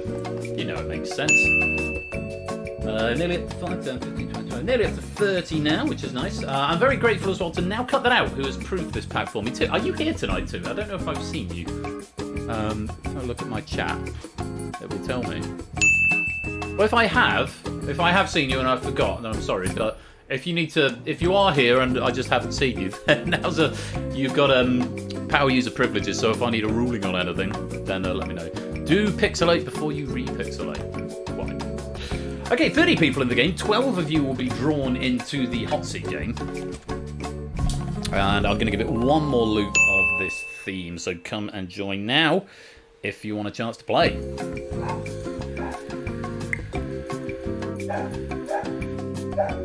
Oh yeah, so you did. And you won the bronze medal in the last game. I'm frightfully sorry too. There's the power user alert, which I actually didn't hear. Dude, can you just do that again? I want to see if I can hear the power user alert. I've turned my headset up a bit. Just do another power user alert for me. Or anyone who's a power user.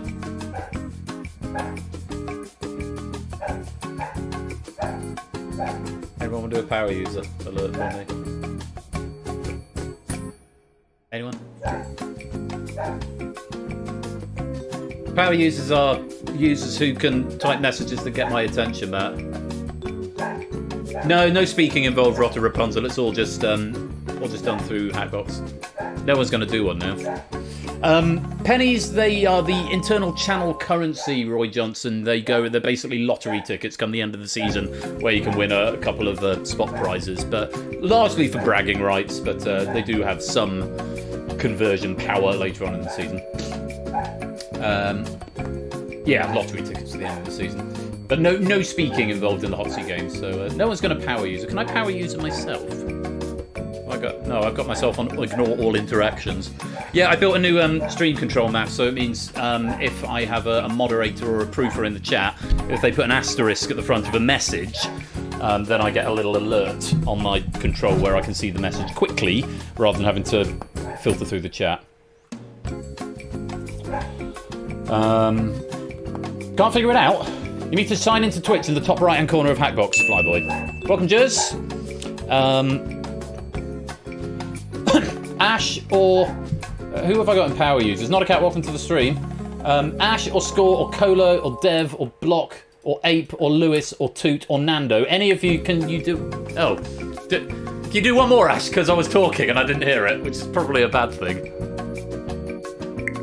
There, okay, I heard it that time. Yeah, okay. There's a little. You might have heard it. There's a little sound effect. Yes, that's the one. Thank you all. Welcome to the stream, Joe. It's good to see you. Okay, thank you, power users. I'm grateful. It's a very subtle thing, so if I'm talking, I'm unlikely to hear it. Right. If you are not one of the 12 people... Stop it. Well, it is until I remove you as a power user, Ash. Right, alright, yeah. Oh, crap. Shit, I've accidentally deleted all of my power users. Whoops. And I don't have an undo button, right. Okay, there are no power users now. I'm going to put 2 back in because he proved this one. Let's put Colo back in because he's responsible. Let's put Ash back in. Score count. Lewis and Fluid Fernando. Ape. Is that Block? Dev. There we go. I think that's everyone. Power user testing. It's a good message. Connors! Welcome to the stream. No! Oh, sorry, Taylor, mate. Toothache sucks.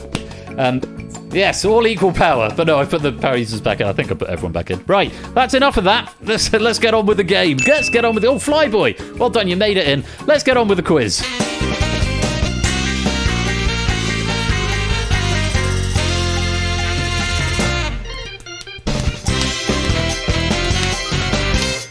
And a message from our sponsor, BC. Perfectly timed.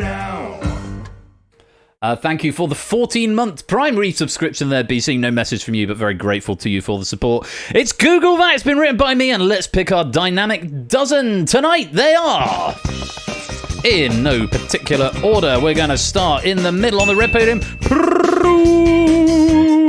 It's not quite the middle. Welcome to the game, Prunes. Hope you're keeping well. Let's pick another one. In pole position, it's Fluffy Bunny. Welcome to the game. Great to have you here. Welcome. And another one. 2 down, 10 to go. On the front row, in yellow, it's Jers. Welcome on into the game, Jers. Hope you're keeping well. A quarter of the way there. 3 quarters still to pick. You do have to engage your brain now, Prudes.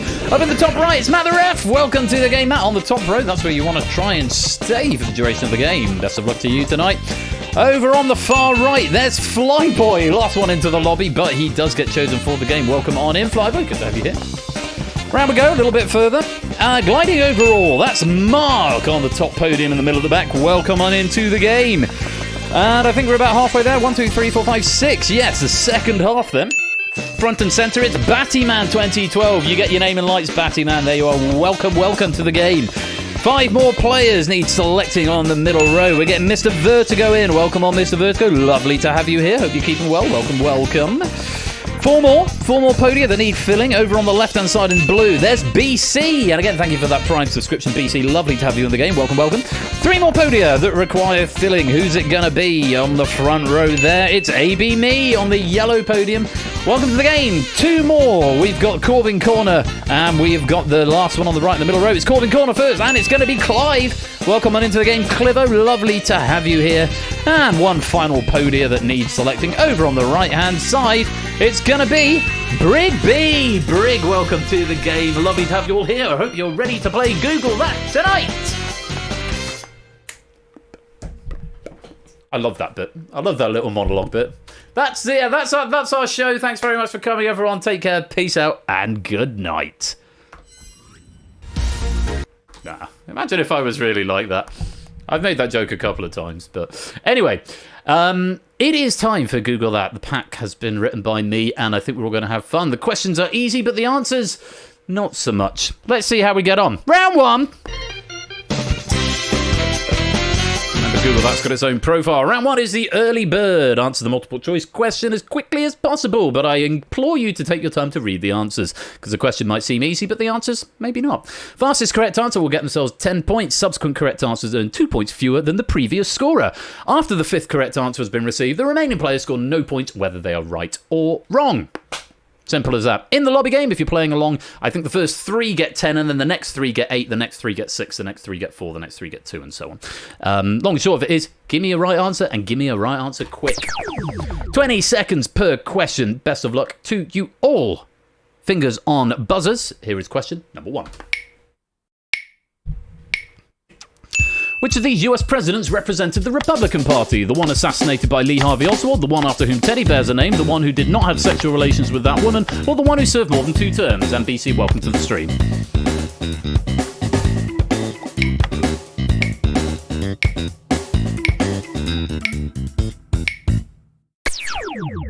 It's the one after whom teddy bears are named. Just give me a minute, because I think I'm debugging everything in Hackbox, and I really don't want to. It's on minimal. I want it off. Thank you for the debugging, Ash, but I have my own. I've written my own debug code, so my console is just getting clanky. It's the one after whom teddy bears are named. That's Teddy Roosevelt represented the Republican Party. FDR, Franklin D. Roosevelt, was the one who served more than 2 terms. JFK was the one assassinated by Lee Harvey Oswald, and Bill Clinton was the one who did not have sexual relations with that woman. All 3 of those were Democrats. Just the 5 correct answers there, all getting points. Fluffy Bunny getting 10, Mr. Vertigo grabbing 8, Mark getting 6, Battyman getting 4, and AB Me getting 2. Everyone else incorrect. Let's reset the podiums. And move on. Question number 2. Take a look at this. R2-D2 and C-3PO first appeared on screen in which film? One that was released in 1980, one that was nominated for 4 Academy Awards, one directed by Steven Spielberg, or one scored by Hans Zimmer.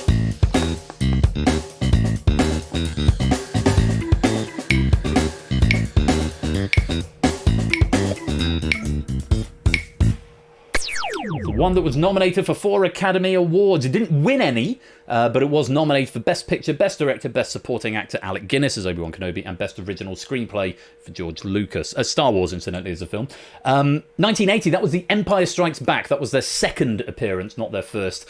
It was George Lucas, who wrote and directed A New Hope, not Steven Spielberg, although I think he was an exec on it. And it was John Williams, not Hans Zimmer, who wrote the score. Clive picking up 10, Mark getting 8, Jers getting 6, Mr. Vertigo getting 4, and BC getting 2. Matt, Battyman, and Flyboy all correct, but just a little bit slow on that occasion. No points. Let's reset the podium and move on to question number 3. Disclaimer with this question: we changed the wording slightly. Originally, it was to do with rhyming, but under advisement, we changed it because different people have different dialects. In my mind, it's looking for a rhyme. Okay, just to clue you in a little bit more. Take a look at this. Question number 3. The 3rd most populous city in Australia sounds most like the English name of the capital city of which European country? Austria, Portugal, Germany, or Serbia?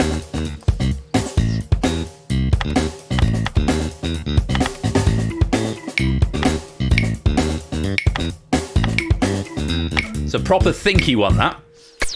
And it's nice to see 5 people getting the answer. Portugal. I was very pleased with that question.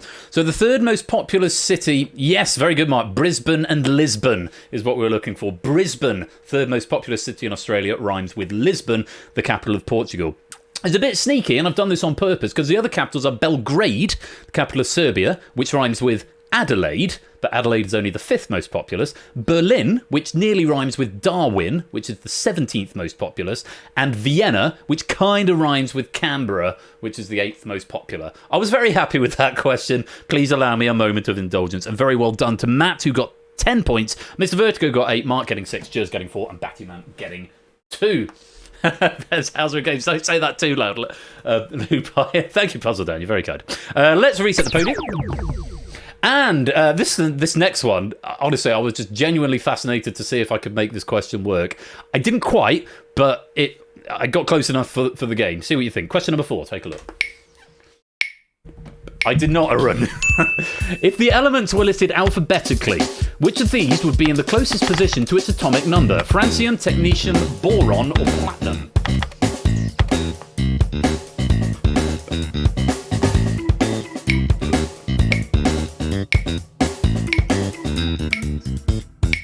Tough question. Only one getting it right. Battyman picking up 10 points. It's platinum.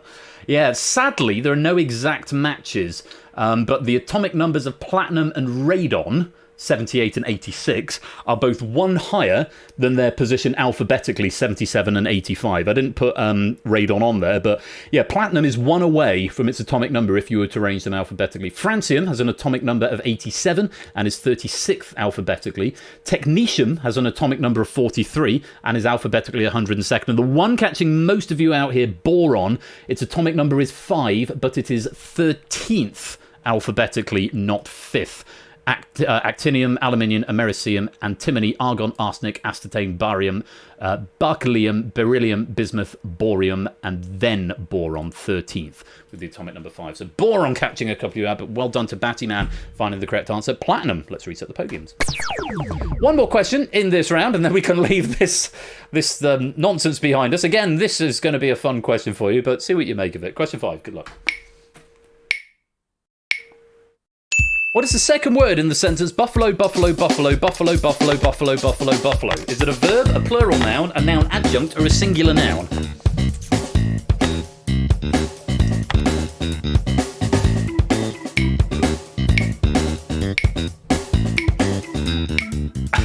Thanks, Dan. Well done if you got it. It's a plural noun. Mark was fastest, Proogs was second for 10 and 8 respectively, everyone else wrong. So yeah, I've never quite understood this sentence. I finally sat and deconstructed it to figure out what it means. Or rather, I read the Wikipedia article.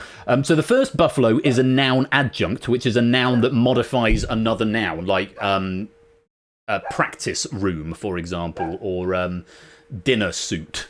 Okay, so that's an example of a noun adjunct. Whilst the sentence is syntactically ambiguous, the second word must be a plural noun, otherwise the sentence loses all meaning without an article at the beginning. For example, the buffalo, buffalo, then it might make sense as a singular noun. It likewise can't be a verb, since buffalo with a capital B cannot buffalo, i.e. the state of Buffalo or the district of Buffalo cannot buffalo. The rest of the sentence would also not follow if this were the case. But yeah, I finally decided to sit down and read the article and figure out what it means. Bison from Buffalo, Hassel bison from Buffalo. Yeah, that's the one. That's the one. But yes, it is buffalo plural, as in multiple buffalo. Very well done if you got that. That is the end of the question and the end of the round. Let's reset the podium and check out the scores. It's a city. I beg your pardon, Stilgar. Thank you for the clarification.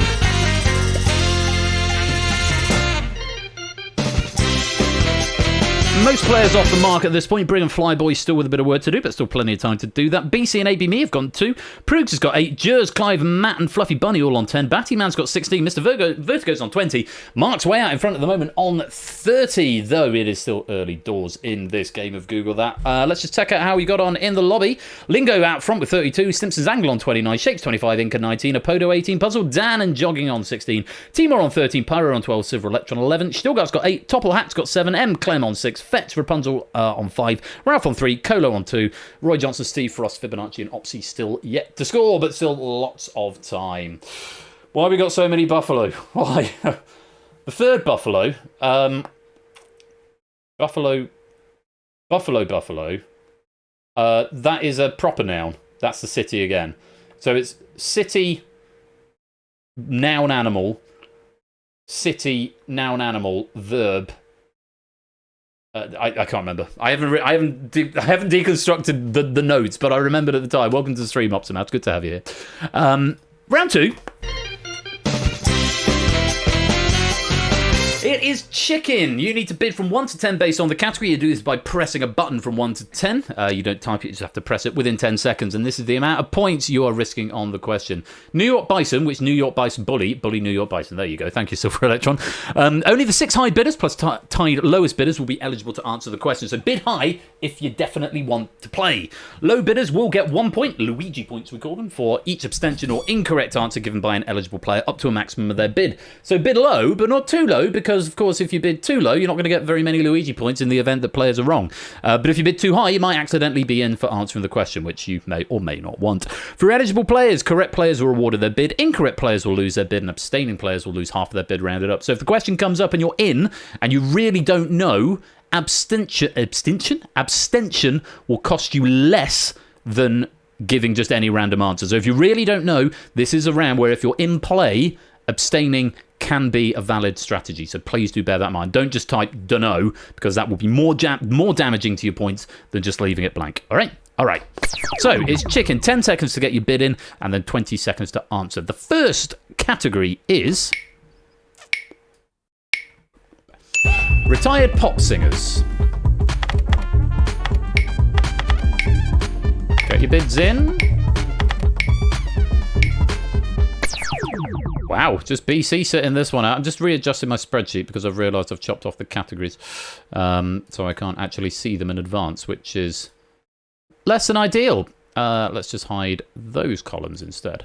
There we go. So BC just bidding 1 could potentially get 1 Luigi point, but there are a lot of 2s here. Mark, Mr. Vertigo, Prugs, Jers, Battyman, ABM, and Flyboy, hence 11 players in play, all bidding 2. Fluffy Bunny going for 3, Clive and Matt going for 4, and Brig going for 5. I don't know, I've just got a feeling Brig will like this question. We'll find out. Good luck. Fingers on buzzers. Here is the question. After their pop careers ended, members from Hearsay, Boyzone, and Girls Aloud all went on to star in which British soap opera?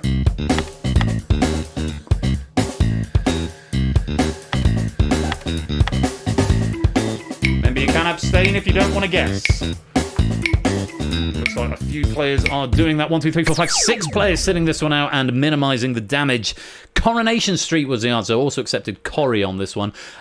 Incidentally, he does. I thought you would, Brig. The question could have worked very easily with Spandau Ballet, Blue and Busted in Albert Square. Spandau Ballet, Blue and Busted. 3 Bs, sort of. Martin Kemp, Lee Ryan and Matt Willis all went on to perform in EastEnders. But no, the 3 here. Kim Marsh left Hearsay and went on to become Michelle, the landlady of the Rovers. Keith Duffy left Boyzone and was hired for 3 weeks on Corrie as barman Kieran. He ended up staying for 3 years. And the late Sarah Harding left Girls Aloud and had a brief stint in Corrie as Joni. Kim Marsh did also have a very brief spell in Hollyoaks The City, just 2 episodes. But unfortunately, Hollyoaks, I can't take Fluffy Bunny because none of the other bands did have members that went on to feature in Hollyoaks. EastEnders are wrong answer, as I went through. It could have been Clive if I'd gone the other way, but there we go. Minimal damage, just 1 point being lost for all the players who abstained. It looked like they were all 2-pointers. BC getting his 1 Luigi point, Clive losing 4, Fluffy Bunny losing 3, 5 for Brig, 4 for Matt, and 2 for Mr. Vertigo. Let's reset the podiums. On we go. Next category, bidding from 1 to 10, and the subject is classic literature.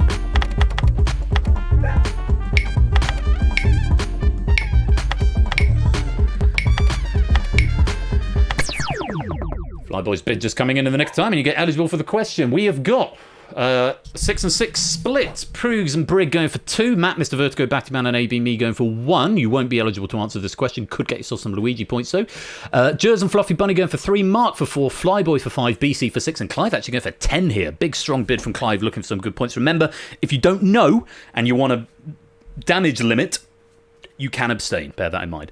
Classic literature, 20 seconds. Take a look. Oh, excuse me.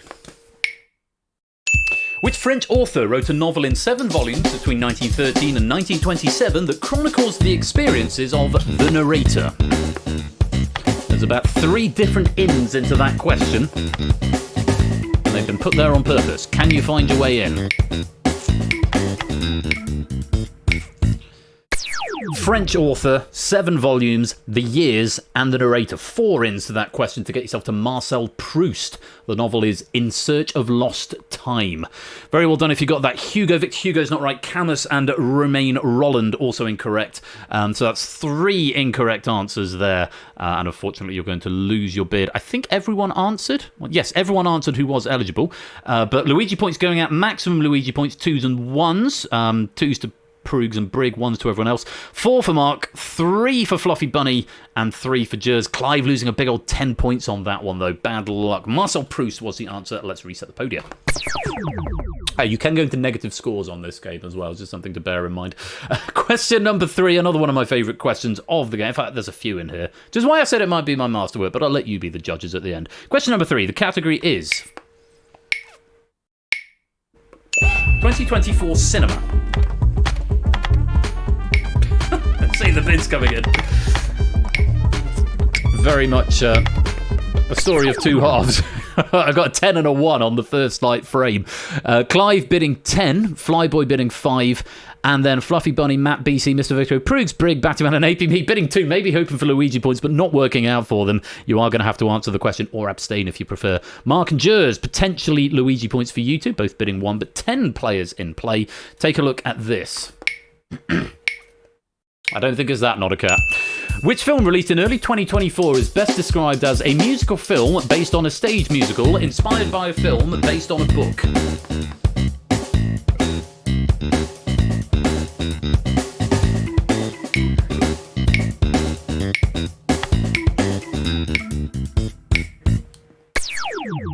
There's a lot of you out there. Jers and Mark getting the Luigi points. Everyone else losing them. Clive attempting it and going wrong again for Matilda.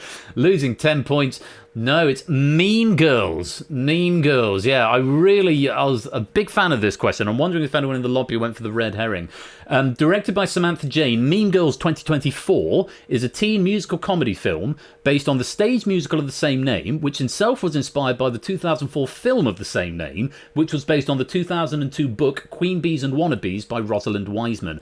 Tina Fey wrote the screenplay of the 2024 film and the stage musical and the 2004 film, and also stars in both films. The same character, Miss Norbury.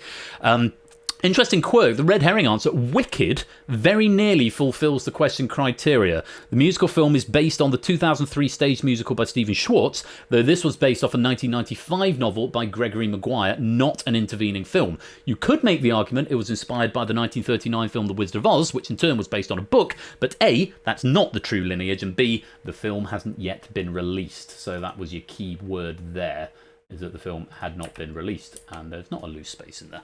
Anyway, there you go, some information. It's not, I know it's probably not how it's best discussed. Stop trying to make fetch happen. On Wednesdays, we wear pink. Is it Wednesdays or Tuesdays? I think it might be Tuesdays we wear pink. But yeah, sorry, Mark and Jers are happy, they got some points. We'll move on rapidly as we reset the podium and move on. Wednesdays, it is Wednesdays, thank you, chap. Moving on to the next question category, 10 seconds to put in a bid on English history.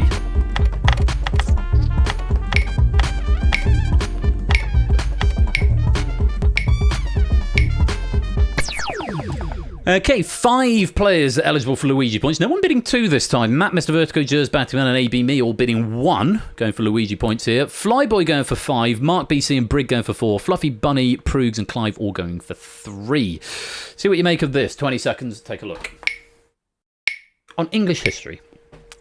Who was the first husband of Henry VIII's 4th wife?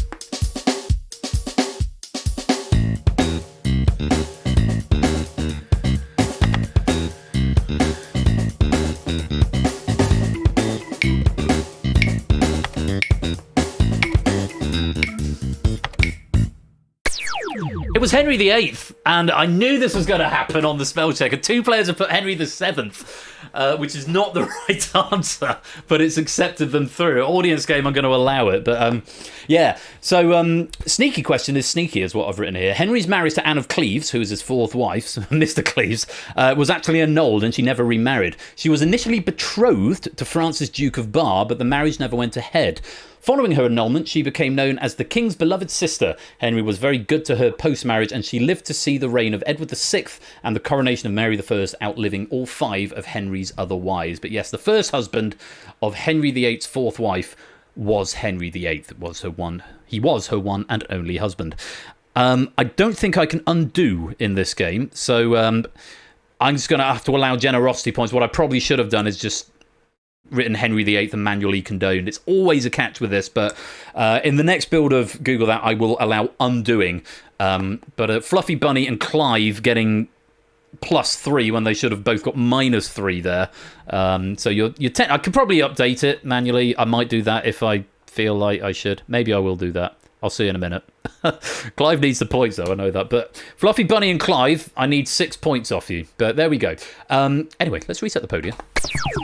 One more question before we leave this round. Category is US Geography.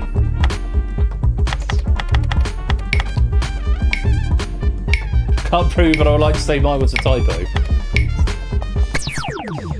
If you tell me again it was a typo, Clive, I will believe you. If you genuinely thought it was Henry VII, though, then I won't. I'll play the honours system here. Again, a 6 and 6 split. Fluffy, Bunny, Matt the Ref, BC, Mr. Vertigo, Brig and Jers all bidding 1, not eligible to play. AB Me, Batman, Proogs bidding 2, Mark going for 5, Flyboy and Clive going for 10. Let's see what happens with this question on US Geography. Good luck to all 6 of you. The westernmost point of the contiguous United States, Cape Alava, can be found in which state?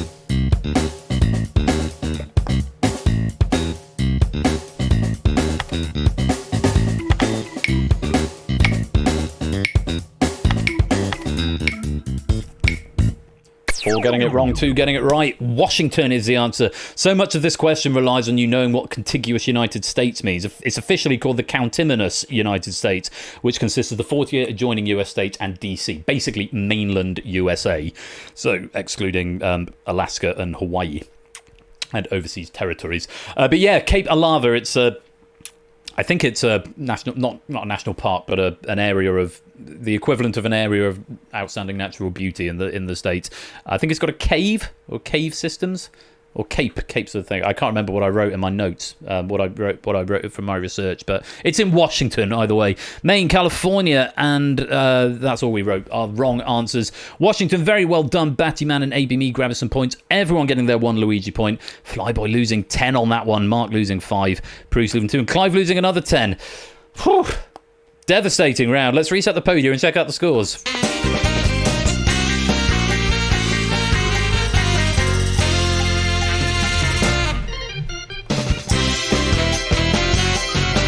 Mark retains his lead, though with a reduced score, now on 27. Mr. Vertigo gliding over on 24. Battyman in third on 18. Matt's got 16. Jers on 15. Fluffy Bunny 13. Brig 11. Prug's on 9. AB Me 4. BC 1. Clive negative 21. Flyboy negative 22. So a bit of work to do there. And I need to take some points back from Fluffy Bunny and Clive, don't I? Clive didn't say whether it was actually a typo. I said so it was. If it really was a typo, Clive, I'll let you keep it. But we'll play the on. If it wasn't a typo, then I'll take the points back. Likewise, Fluffy Bunny. Was it a typo? You generally put Henry VII. Okay, thank you, Fluffy Bunny. I've seen your message. And Clive, let's just get things up to date. I may not need to. No, I need to do Fluffy Bunnies at least. Player index to focus. Where are you? Fluffy Bunny. Display player data. New points. 7. Overwrite data. Where are you, Fluffy Bunny? That should have updated for you, Fluffy Bunny. I think. Says. You should now be on 7. Clive did say, like to say his was a typo, so we'll leave that there. Right. That's that round. That happened. In the audience game, Lingo's still out in front with 36, Shapes with 34, Timor 27, Stimson's Angle 25, Puzzle Down Napoda with 19, Pyro's got 14, Fet's on 13, as is Silver Electron, Topple Hat has got 12, as has Inca, Jog's got 11, Cola on 10, Still got 9, Roy Johnson 5, Fibonacci 5, Steve Frost and M. Clem on 0, Ralph negative 3, Rapunzel negative 15, Hopsy negative 38, possibly trying to shoot the moon a little bit there, but still plenty of time to make it up. Let's see what happens. Let's play on. Round 3. It's taboo. You need to give me a single answer to the list form question. Just one answer. Fewer people who say any given correct answer, the more points are awarded. Unique answers score 10 points. Answers shared by 2 players score 6 points. And subsequent shared answers score 2 points fewer than the previous shared answer. If 5 or more players give the same answer, no points are awarded. Players in the lobby game are awarded 5 points if their answer matches with any hot seat player, regardless of whether it is a correct answer or not. So in the hot seat game, you're trying to find the rarest answer. And in the audience game, you're trying to match with any answer given by the hot seat players. So slightly different strategies for the 2 cohorts of players. Let's see how we get on. 20 seconds on the clock. Good luck. Here is the first question. Blankety blank, or match game if you prefer. Name one of the 9 components needed in addition to a case, but not including a case, to build a gaming PC, according to intel.co.uk.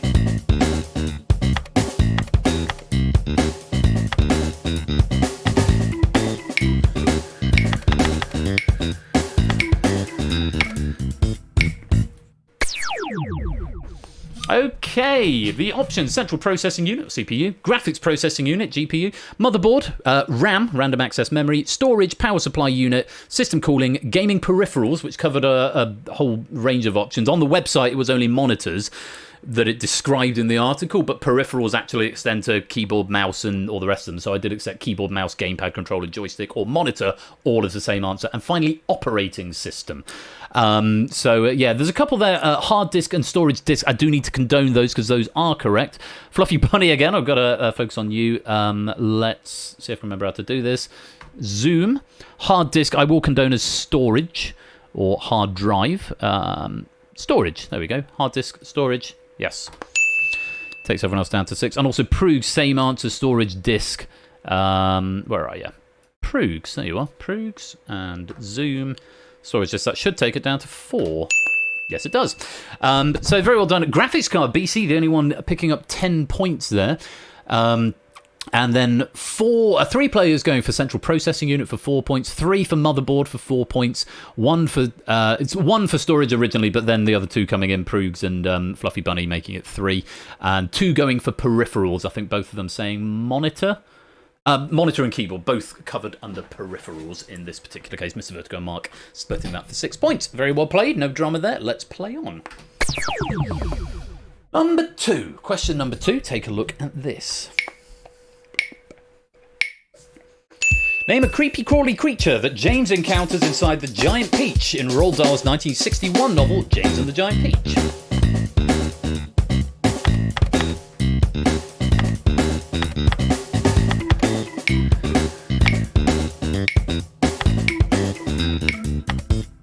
Oh, this doesn't happen very often. Everyone going for Spider almost. 8 players saying Miss Spider. So you've got the centipede, the earthworm, the old green grasshopper, the ladybug or ladybird, Miss Spider, the glowworm, and the silkworm. 8 players going for Spider or a variant thereupon. And just 1 player getting points. It's Mr. Vertigo going for glowworm, getting 10 points there. Very well played. Brig saying worm. We did discuss, I did discuss this with Toot, that we've disallowed worm on the grounds that there are 3 different types of worm in the peach, because you've got a glowworm, a silkworm, and an earthworm, so I did need earthworm. Yeah, I've added creepy crawly into the question to help you to get close to the type of animal we're after, but they weren't all insects. Spiders are arachnids and worms are invertebrates, of course. I've mentioned worm being disallowed. They also encounter sharks, seagulls, and cloudmen, though these are all outside of the peach, so do not count. Interesting snippet of trivia. The silkworm does not feature in the 1996 film adaptation, which starred Pete Postlethwaite, among other people, Joanna Lumley, I think. Their role of weaving threads for the seagulls was taken by Miss Spider. In the film, they are also all styled with honorifics, Mr. Spider, Mr. Earthworm and Miss Spider, but only Miss Spider is styled as such in the book, which is why you've got the centipede, the earthworm, and then Miss Spider. So, well played to Mr. Vertigo, getting 10 points. Let's reset the podium. And play on to question number 3. This one's very Ben Core. See what you think. Name a composer who features in the current Classic FM Hall of Fame Top 20.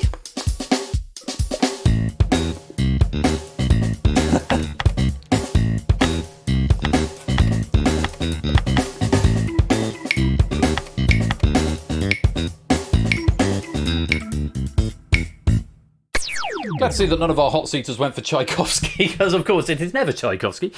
Sergei Rachmaninoff, Rayford Williams, Carl Jenkins, Edward Elgar, Ludwig van Beethoven, Gustav Holst, Dmitri Shostakovich, John Williams, Gregorio Allegri, Ennio Morricone, Wolfgang Amadeus Mozart, Antonin Dvorak, J. Unger, Jean Sibelius, Debbie Wiseman, and Samuel Barber are the answers there. 1 going for Rachmaninoff, well done Matt, picking up 10 points. 3 going for Beethoven, getting 4 points, and everything else was incorrect. Let's just double check. Brahms, no, nothing for Brahms, nothing for Bach. You would have thought, but no. Debussy, no. Stravinsky, no. I think Firebird clocks in around 50-something.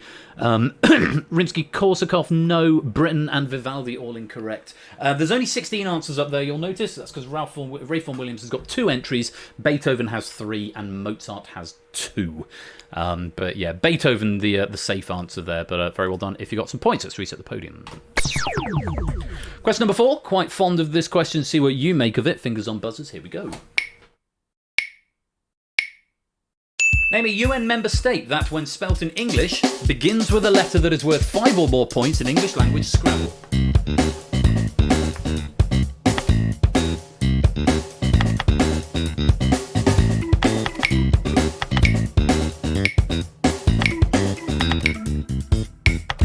Some great answers coming in there, but all of you getting points apart from 2. Prue's going for Vanuatu. V, I think, is only worth 4 in Scrabble, 3 or 4. So unfortunately doesn't qualify. And Patty Mango for Alabama, which is begins with an A, which is worth 1 and is also a state, not a country. But worth a punt, I suppose. The answer is the letters, incidentally. J and X are worth 8, Q and Z are worth 10, and K is worth 5. So you could have had Jamaica, Japan, Jordan, Kazakhstan, Kenya, Kiribati, Kuwait, Kyrgyzstan, Qatar, Zambia, and Zimbabwe. There are no countries that begin with the letter X when spelt in English. 1 going for Japan. Very well done, Jers, for 10 points. 1 for Kazakhstan. That was Brig, well done for 10 points. 1 for Kenya. Mr. Vertigo, you can see lions there, well played. 1 go for Kiribati, great answer there from... Who's a Kiribati? Fluffy Bunny, great answer. And 1 going for Kuwait as well, BC, very well played. 4 players going for Qatar, just for 2 points. Matt, AB, me, Clive and Flyboy. And 1 going for Zambia, that was Mark. Just missing out Jamaica, Jordan, Kyrgyzstan and Zimbabwe. Most players getting points there. Very well played. Let's reset the podium. 1 more question. Shapes, I hope you're ready. This one is just for you. And everyone else who likes tennis. Name a tennis player who's won all 4 Grand Slam tennis tournaments.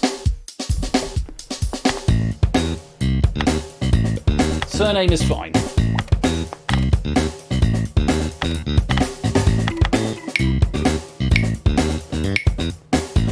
Clive, that is correct. I will correct the spelling.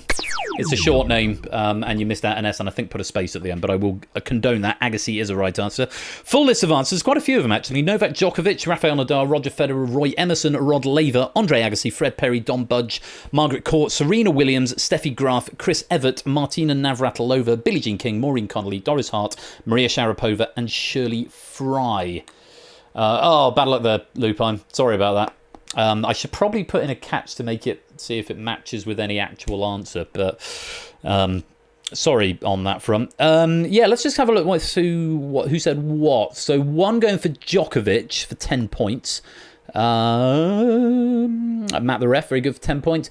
2 going for Rafa for 6 points. Fluffy Bunny and Battyman.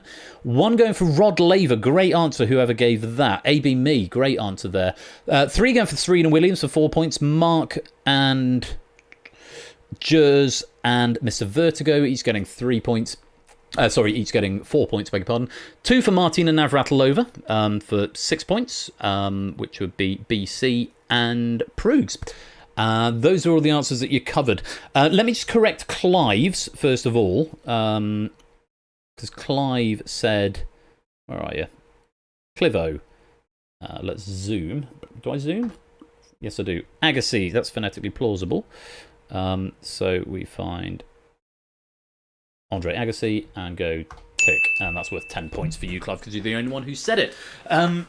Other wrong answers, Zed. Just Pete Sampras coming up as a wrong answer. No, Pete Sampras, he only ever got to the semi-finals of the French Open. He never actually won the French Open, so didn't win all 4. Some other notable have-nots. Andy Murray didn't win the Australian or the French. Alcaraz hasn't won the Australian or the French. Boris Becker only got to the semi-final of the French. Sampras only got to the semi-final of the French. Bjorn Borg never won the US or the Australian Open. John McEnroe didn't do the Australian or the French. Ivan Lendl only got to the Wimbledon final. Ed Berg never won the French Open. Jimmy Connors never won the French Open. Venus Williams only got to the final of the Australian and the French, but she never won them. Simone Halep hasn't done the Australian or the US, and Lindsay Davenport never won the French Open either. French Open seems to be the undoing of a lot of these stars from doing all 4. But hashtag Stephen Fry plays tennis. Yeah. Yeah, very well done if you got some points. Let's reset the podium and check out the scores. Sung by the French. It's a great message. Well, it's all changed here. Flyboy and Clive gradually clawing their way back into positive figures. Flyboy -16, Clive -5. Prugs on 19, AB Me 20, Brig on 25, Fluffy Bunny 27, Battyman 28, BC on 31, Jers 37, Matt's on 42, Mark currently gliding overall on 51, but the lead is usurped by Mr. Vertigo, currently in pole position with 54.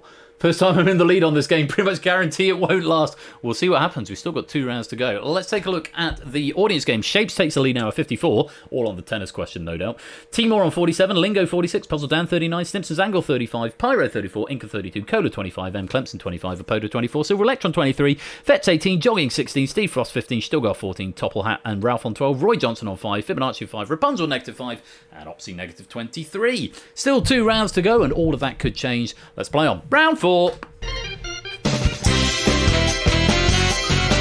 It's the blind auction this time around. You need to bid on how many questions you can answer on 2 categories, bidding from 1 to 10 for the 10 questions in the round. Abstaining from bidding will cause you a default bid of 1. You get 10 increasingly difficult questions on the 2 alternating categories. So clay is different from grass and hardcore. That's a controversial statement. Each question is worth increasingly more points. First is worth 1, second is worth 3, third is worth 5, and so on. If you successfully answer the number of questions you've bid, you bank your points and are frozen out of the rest of the round. Answer a question incorrectly, and it will increase your bid by 1, but there's no penalty for abstention. So if you bid 3 at the beginning, and then you get the first 3 right, congratulations, you've got 6 points, but you won't be able to answer any more. Get one wrong, either by accident or deliberately, to increase your bid, and your required count goes up, but the question count obviously goes down, and you don't get those points. So abstention is sometimes a good strategy if you've only bid 4, but you don't want to take the first 4. If you want to take some of the later 4, then that could be a good way to go. So something to consider. If you fail to reach your bid, though, you get no points for the round, and if it becomes impossible for you to reach your bid, you'll be frozen out of the rest of the round. Okay, those are the rules. So a pair of categories coming up. 10 seconds to get a bid in from 1 to 10, and you'll get alternating questions on these 2 categories, and you need to press a button from 1 to 10, and you should be seeing the scores on your devices at the moment, so you can have a bit of an educated guess on how many you think you're going to bid on. Let's see what you make of these categories. 10 seconds, and the categories are time and space. Oh, no scores on device. Okay, my bad. Time and space, get your bids in. Quick. There we go, everyone getting a bid in. AB Me going for 4, Clive for 6, Mark for 6, Matt for 4, Mr. Vertigo, Brig and BC all for 4, Battyman for 3, Jers for 4, Fluffy Bunny, Proogs and Flyboy all bidding for 5. Remember, if you get one wrong, it increases your bid. Abstention keeps the bid where it is, and the points get higher as it goes on, but the questions get more difficult. Hashtag harder get they. So, time and space. Let's see what we make of these. Good luck. Question number 1. This is worth 1 point. Along with parsley, sage and rosemary, what herb completes the lineup in the Simon and Garfunkel song Scarborough Fair? Bear in mind this is on the subject of time and space. The categories, just to remind you.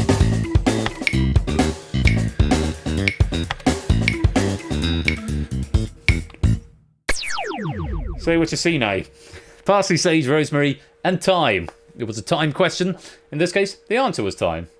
Oh, hello, Google Chrome, doing a big refresh. You would not have got that. I thought it was appropriate to remind you that the category is time. There we go, yeah. Mace? No, mace is not the right answer. Parsley, sage, rosemary, and mace. Not the answer we were after, unfortunately, Flyboy. You're going to get an extra point. You now need 6 from 9. Let's reset the podium. Question number 2. On the subject of space. No. I think I've pitched these quite well, but I'll let you be the judges. Question 2. On the subject of space.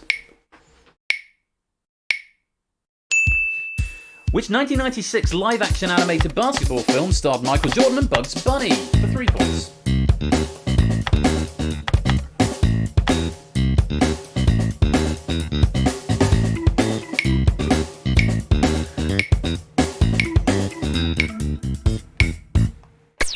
Space Jam. Everyone attempting that apart from Matt, and everyone getting it right, getting themselves 3 points if they can escape the round. Well played. Question on time now for 5 points. Take a look at this. What race are residents of the planet Gallifrey, most famously including the Doctor, the Master, and the Rani?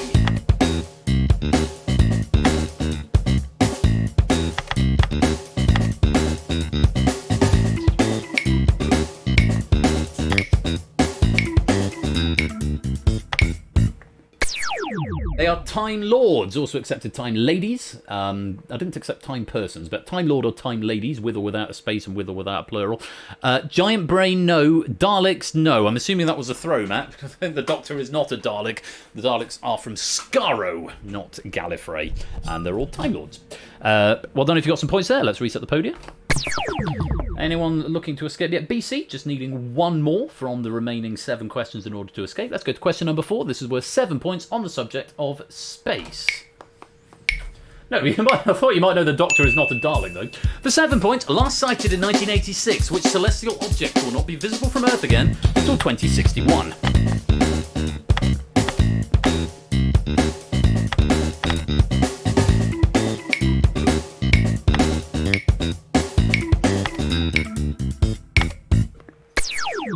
And BC making good his exit and banking out 16 points with Halley's Comet.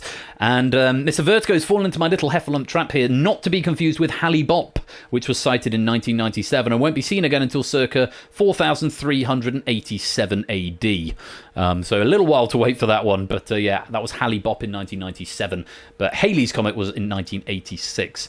May get to see it again. I say again, I never saw it the first time, but I might get to see it in 2061. Yeah, long time to wait. But BC banking out and Mr. Vertigo extending their bid. Let's reset the podia. Halley's Comet was the answer. On we go to question number 5, back onto the subject of time. Take a look at this. Is it Hale Bop? Not Halley Bop? It might be Hale Bop. Either way, that one, it wasn't it. Question 5. Which pop megastar was chosen as Time Magazine's Person of the Year in 2023 for 9 points?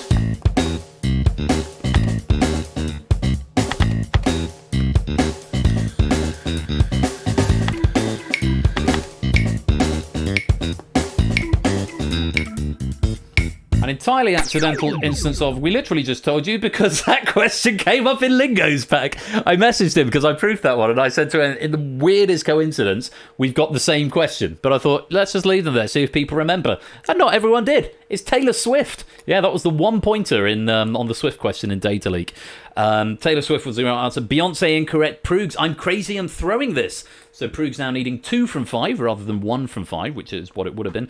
And Clive needing 3 from 5. Couple of banks there. Brig banking 20, AB Me banking 20. Those points are safely in the bank. And we'll see you in the next round. Let's reset the podia. 3 players banked and 9 players still in live play. Fluffy Bunny needing 1 from 5. Mark and Jers also needing 1 from 5. Nobody yet in danger of going out because the highest target is 3. You can all afford to get at least 1 wrong. Let's take a look at question number 6 on the subject of space. It's up to you, Mark. For 11 points, which author penned the book within a book that begins with the line, "Space is big, really big"?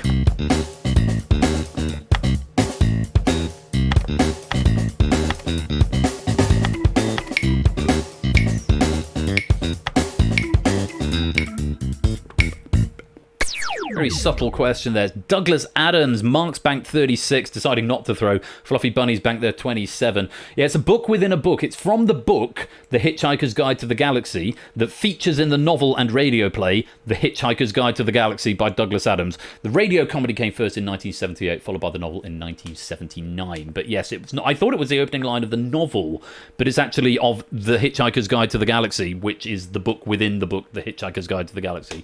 Written by Douglas Adams. Very well done if you got that one right. 2 players banking out. Let's reset the podia. Matt, you need 4 from 4. You cannot afford any more wrong answers or abstentions, or you get nothing for the round. Flyboy, you can afford 1 more abstention, but no more wrong answers. Battyman and Clive, you need 2 from 4. Proogs, Mr. Vertigo and Jers, just 1 more to escape.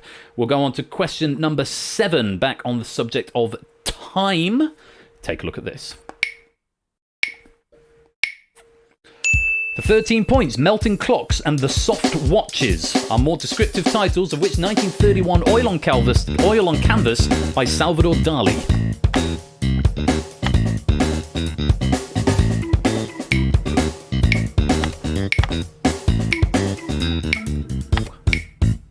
Not quite there, Flyboy. It's The Persistence of Memory, not The Persistence of Time. Or to give it its correct Spanish title, La Persistencia de la Memoria, The Persistence of Memory. He later recreated it in his 1954 work, The Disintegration of the Persistence of Memory. But the 1931 Oil on Canvas was The Persistence of Memory. Mr. Vertigo banking 41 points there. Jers banking 28 points. Battyman just going for memory, which was not correct, unfortunately. My time's up. It is indeed. And Persistence of Time, Flyboy, I can't allow either. I think Matt and Flyboy, I'm afraid you're about to go. Can we accept memory? No, it's very much The Persistence of Memory. And as a 13-point question, I don't think I'm going to allow memory on its own. It's very much The Persistence of Memory. So I don't think I'm going to allow that. Unfortunately, Flyboy and Matt the Ref, you are about to go grayscale. Thank you for playing. We'll see you in round 5. So, just 3 players left to face the final 3 questions. Battyman, Proogs and Clive. Battyman, you need all 3. Clive and Proogs, any one of the remaining 3. Starting with this one on space. For 15 points, in the 2011 video game Portal 2, which British actor and comedian voiced the primary antagonist Weekly, a character who ended up stranded in...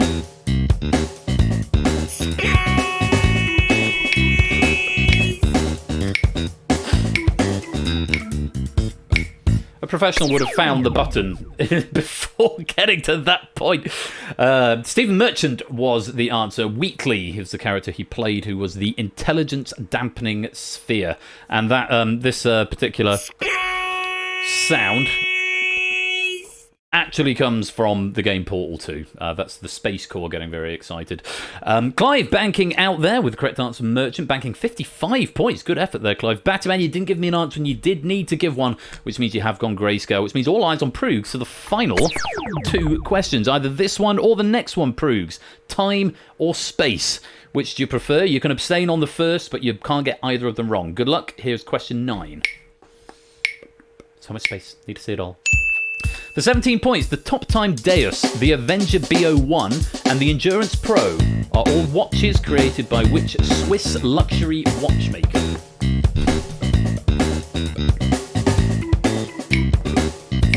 Is he going to risk it here? He's not. He's going to wait for question 10. It's Breitling, or Breitling SA. Rolex, well, the SA doesn't stand for South Africa. They are Swiss, I promise. Rolex, Omega, and Breitling are all Swiss. So this is almost a 1 in 3 if you even have a passing knowledge of watchmakers. But yeah, Breitling, Omega, and Rolex tend to be the big 3. And those models are made by Breitling. So, Proogs, it all comes down to this question. Question number 10. It's going to be on space. If you had to guess, you just said Rolex, that would have been wrong. Let's see what you can do with this one. Question 10, on the subject of space. Good luck. For 19 points, which medical condition follows the word space in the title of a 2001 song by Muse? Have a guess at something.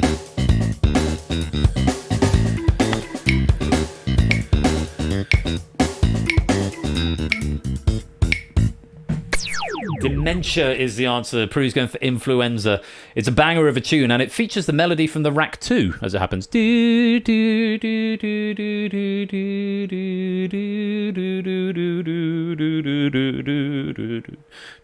Yeah, Space Dementia. Could have been 7. Coulda, woulda, shoulda, Mark. That's how it goes. A Nice Aside Down is also a good song, but unfortunately, influenza is the wrong answer. Proves you're going to go grayscale. That is the end of question 10 and the end of round 4. Let's reset the podium and check out the scores.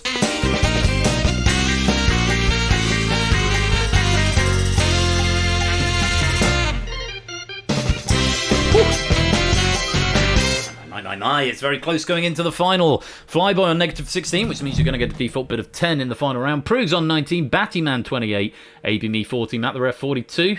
Douglas Adams reference again. Brig on 45, BC 47, Clive on 40, Fluffy Bunny 54, Jers in bronze position at the moment with 65, Mark gliding overall with 87. Mr. Vertigo, for the second time at the end of a round, is in pole position on 95, but it's very close.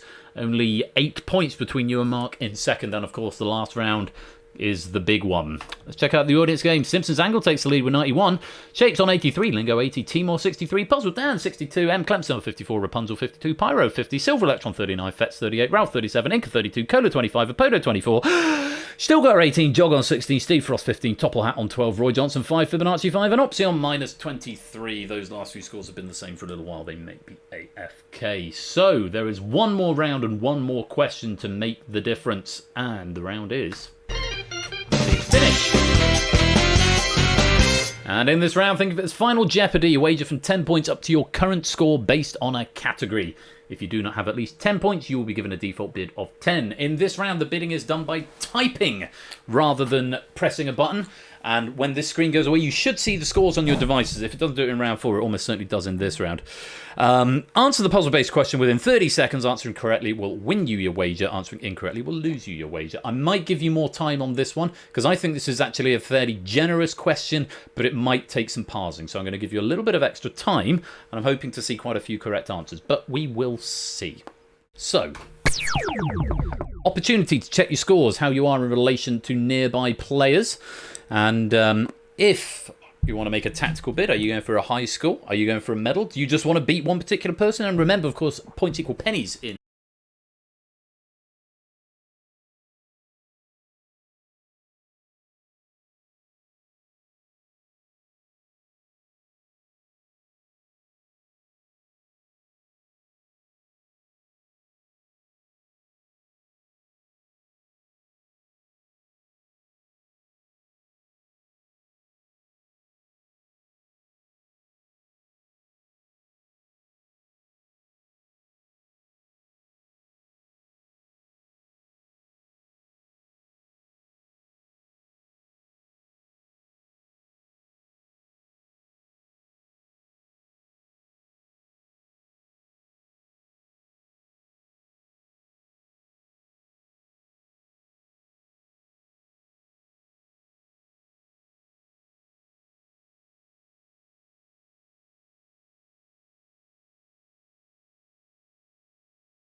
Bloody Sunday. An actress with the surname Weld. I've sort of put them in order by how obvious I thought they were. So I put the easiest ones at the beginning and the toughest ones at the end. I think for some people this may have come down to a straight toss-up between Tuesday and Thursday. Tuesday Weld is the actress. The answer I was looking for was Thursday. Thursday. So, let's take a look at what you've said. Starting with Flyboy. Started on -16. Went for Monday. Not the one, I'm afraid. Boomtown Rats. I don't like Mondays. And you're going to lose 10 points. You finish on -26. Prue started with 19. Went for Thursday, which was the correct answer. Very well played. How much did you wager? 17, all but 2, taking you up to 36. Well played. Battyman started on 28. Friday, no. Friday is from Robinson Crusoe. You're going to lose. All but one, losing 27 points down to 1. Bad luck on that. AB Me, starting with 40. What did you say? Tuesday, you've gone the wrong way. Tuesday Weld was the actress. I'm afraid we can't take it, and you're going to lose 29 points, taking you down to 11. Matt the Ref, you got an answer in very quickly. Started on 42. Went for Wednesday. Maybe you just saw the first option, Wednesday Adams. I went for it. Unfortunately, that is not the answer, and you're going to lose. All but 1. 41 points takes you down to 1 point. On to the next row. Proves with the lead at the moment at 36. Brig. Went for Thursday. That is the right answer. Very well played, and you're going to win 31 points, taking you up to 76. Nicely done. On to BC. Late answer coming in. Was on 47. Gave me the right answer. And how many points did you wager? 45, all but 2, taking you up to 92 and giving you the lead. Clive, you started on 50. You went for Thursday, it's the right answer. How many points did you wager?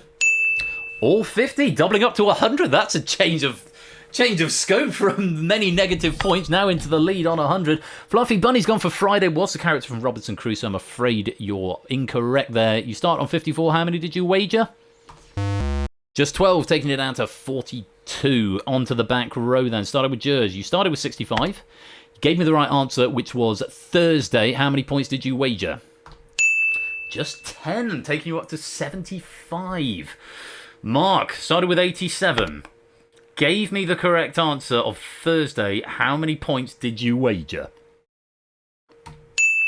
47, up to 134 and into the lead.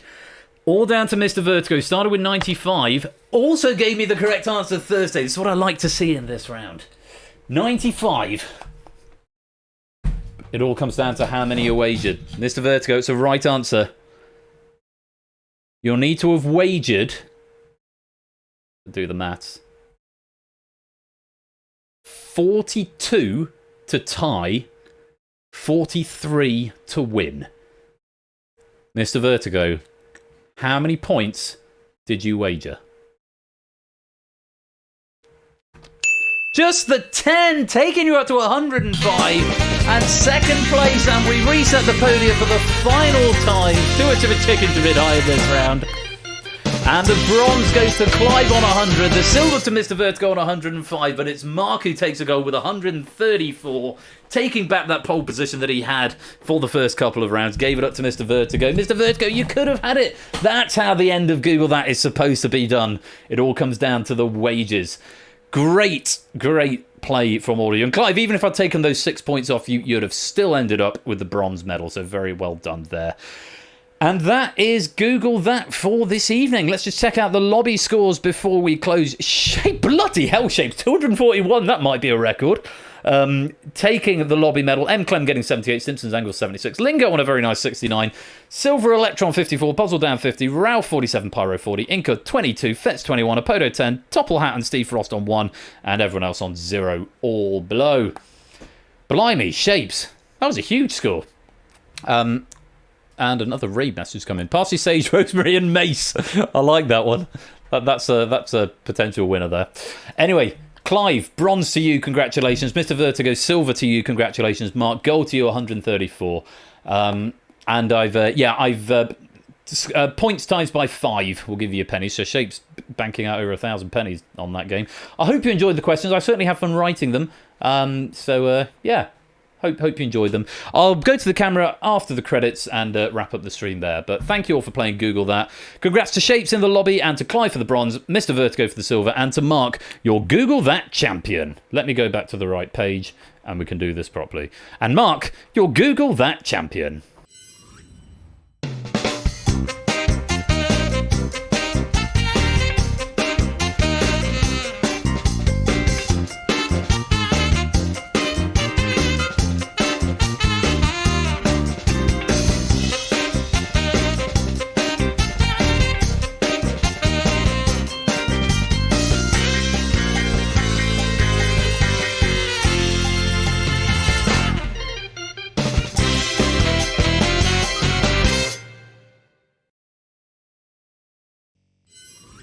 Well, I enjoyed that, and I hope you all did as well. Really, really fun writing that. I hope you enjoyed the questions, and hope everything went reasonably smoothly. I'm not going to do any end of night games because it's quite late and I'm very hot. I need to go get another drink. But thank you all for coming to play game night tonight. It's been a joy. We are going to go and raid my friend HUD601, who's doing Sonic streaming. I'll cash those pennies in before I update the bank. I'll respond to your data leak feedback in the fullness of time. And make the changes necessary. But that's not coming back till August. We're not seeing that again this season. It's coming back in season 15. I think sometime in August. So all those dates that I gave you earlier on, I'll try and stick them in the Discord somewhere for your information. But it's been an enormously fun stream tonight. Thank you to Zeus for Plinko. Thank you to Lingo for data leak and the proofing team as well. Who I need to look at my notes to remind myself who did what. Because I've forgotten who proved mine. Toot proofed mine. Thank you to Toot and to Lewis who proofed Plinko. Oh yeah, I proofed Totally, didn't I? I'm going to be back next week with more of the same, even more fun with Risky Business, The Purge, and Steeplechase coming up next week. Steeplechase is making an appearance next week. We've got Risky Business by Proogs. We have got The Purge by Shadowmane. And we've got Steeplechase by We Like Shapes coming up next week. So do join me for that. Should be a lot of fun. Beric is saved from the Glue Factory, absolutely. So we look forward to him making an appearance next week. I do hope that you'll come and join me for that. As ever, keep your eye on the Discord for more information and stuff happening. For like-minded friends in Environs, go give Ash a follow for sure. He is streaming next week with Untitled Grid Game and Relativity on the Wednesday, Brain Teaser All Clued Up and Wipeout on the Friday, Wednesday the 5th and Friday the 7th of June. Over with Ash at 8 PM next week, twitch.tv/AT_Bash. More wholesome quiz content, so make sure you go and give him a follow. We are going to go raid my buddy HUD601, and raid messages coming in. I think it's got to be Parsley, Sage, Rosemary and Mace. I really like that. So we're going to go raid HUD601, and that's Proogs who selected that raid message. That one really resonated with me. Yeah. Parsley, Sage, Rosemary and Mace is going to be the raid message. You've been watching Game Night. Thank you all very much for playing. Lovely to see you all. Let's go say hi to our buddy HUD601. And until next Saturday, if I don't see you before, be splendid and wonderful and marvellous and safe as always. I've been Royal Flush. You've been watching Game Night. Until next time, take care. Peace out and good night.